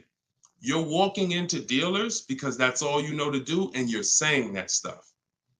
Vehicle I'm interested in selling almost 20 grand over MSRP. I remember when the new Broncos came out a couple years ago during the pandemic, and people were paying 10 grand, 20 grand over MSRP for them. And when our first person got a Bronco with no markups, everyone who paid 10, 20 grand, 5 grand, 2 grand over at that time, money's out the window dealing with 80% dealers. And then you go in and you say this stuff that just works against you. Oh man, yo, you go into another dealer. Hey, what's this? Oh, y'all got, how much y'all asking for this? Well, we're asking 10,000 over sticker. Oh, okay, that's better than the other deal. This other deal I was in, they was asking 20 grand over sticker. Negotiating against yourself. How you gonna turn around and ask me for money off when you just said that the price, because I'm 10 grand over, I'm good. Oh man, you only 5 grand over stickers. Man, you all right, this is good because the other one was 20 grand over sticker. Okay, so don't ask me nothing about my 5 at all. You interested? Because you know, yeah, you know, let's talk. What's the payment like doing this? All right, come on, have a seat here. This is you going out with the cleaver in your head. I don't know how else to tell you. Like, sometimes I'm nice. I'm a nice guy. I wouldn't be doing this if I wasn't a nice guy. This is what God put me here to do. But I'm telling you, you're sheep to slaughter. If you don't learn this strategy, you are a sheep to slaughter, and every single time you buy cars, you're overspending by, you go out right here. Now, if you get bids and you start to see, okay, man, I could get that car not only for this. We had somebody come on the show the other day, and she said, man, I got a brand new 2024 BMW X4M, the M. And she said, I got the bids. I got 4 grand off and another 3,000 for my military. I saved 7 grand. Bids sitting at home. Some people going in the BMW dealers paying 5 grand over sticker for the brand new, newly designed 2024 M. So, any way I could get it, I'll break down the numbers and let you see. That sound like this guy and these people he's showing getting way different results than I'm getting. And sometimes I'm gonna just be straight up with you. You $24. I don't know. So go ahead. I don't know, because that's it. All I could do is just follow the show and listen to what we're talking about so you can understand. Go ahead. Go ahead, Dolan. You can't make people. It's crazy. Like, literally, you cannot make people. Like, I could sit on here, talk to them blue in the face, talk about the money, show the people. You can't make you. I can't make y'all. So only the minority of people who are like, yo, you know what? This dude, I've been public for 3 years. If what I was teaching wasn't working, if I was scamming, if people were getting my stuff, we wouldn't be 5-star reviews. We wouldn't have 2 million followers. It would have came out a long time ago. I've been doing free master classes for 3 years. This would have been out by now. So understand, I'm fighting for your money. I'm fighting to protect your money. And I never had a book for $24. The least expensive way to work with me before my book came out was $397. I'm gonna let that sink in. The least expensive way to work with me prior to my book coming out was $397. And people didn't bat an eye. Some of you have been in my master classes. You've been in my free master classes. You know, oh man, I can't work personally with Deshone. I can't get his step-by-step strategies until I invest in his program. All those people that y'all seeing been investing in my program since the pandemic. I never had something for $24 that you could get everything I teach. It took me everything because I priced the book at $97. I said, it's not fair. It's not fair that I'm going to help you save thousands and thousands of dollars and I'm charging the same price for daggone books that are talking about wizards and fairies. That's not fair. But, you know, I got to be obedient. God told me to do this, I'm going to do it. I don't know how long I'm going to do it. But for now, you can get your book in the you can get your book for 75% off in my TikTok bio, in my Instagram bio, in the comment section, YouTube and Facebook. TikTok, is it better to get a car loan from a credit union? No, we use a process. Everything we do is bids. So if you're new to this, we use a process called the bank bidding war, where it's 3 rounds. So before we look for a car, if I'm looking at a Honda, first thing I'm going to do is see, does the Honda I'm looking for have any special interest rates? 0%, 0.99%, 1.99%. That's going to eliminate my needing to shop for any bank loans, because a special subvented interest rate is like a finance rebate. They're giving you rebates in the form of financing. So no one can compete with that. So once I do round 1, if there's no special interest rates, now we start getting our bids for the car. Or if I'm looking for a used car, we start, shopping the market, shopping the marketplaces, narrowing it down to the ones that are going to be the best value. And then once we see who wins the bid, we find our car, we lock up that car, and then we go and we start round 2 of the bank bidding war, which is going to be our credit union, our banks, online lenders, going online and letting everyone access our credit with a hard pull. Because if you do this right, this weighs on your credit just like one hard inquiry. So if one hard inquiry drops your score 10 points, you could have 20 hard inquiries in this 48-hour period, and it's going to drop at the same 10 points. So we do that, and whoever gets the best rate, whoever makes us the best offer from round 2, then we call the dealership and we give them an opportunity to beat it, and that's round 3. The dealers have 7, 10, 15 banks. Any of their banks can beat it. That's the bank bidding war. Everything we do is a bid. There's no price assurance shopping the old way. Not only are you overpaying, even if you get a good deal, you're going to question it because you don't have enough offers to compare it to. Once you have enough offers, I had 10 banks compete for my business. I know I got the best rate. We need to know. That's the name of the game. Price assurance, guarantees. These are words that you haven't had in your car buying experience. I'm guaranteeing.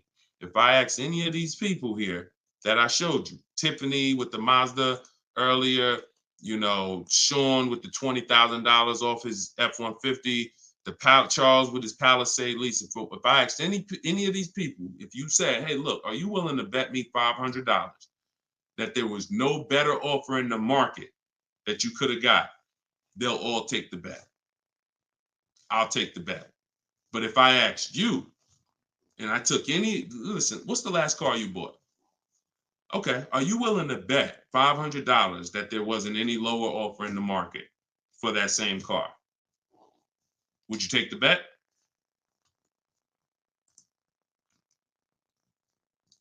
No price assurance. No price assurance. Price assurance only comes through multiple bids, multiple offers. All right? All right, y'all. I think we're going to wrap. Thank you, Nita. I'm glad you enjoyed that. We've been on for about an hour. This is our 7 p.m. show. You may see the rebroadcast. We'll see the rebroadcast. You can invite your friends to the rebroadcast. We play them throughout the day on all our channels. Everything I'm teaching is out of my book. You guys know that. If you want to attend my free masterclass, we have a link in the comment section for you. It's called Everything You're Doing Wrong, Buying, Selling, and Leasing Cars. It's about an hour. So you could go there. We're going to wrap, Dolan. Man, I'm tired.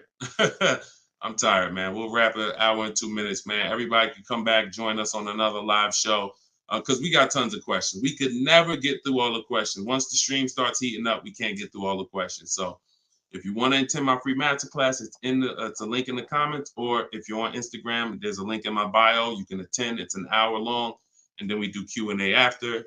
And then if you, of course, want the book, you guys know where it's at, in the comment section or in my bio. Other than that, I'll see you all on the next show. Shout out to everybody who joined, and it was good to see you all. All right, I'll see you all on the next stream.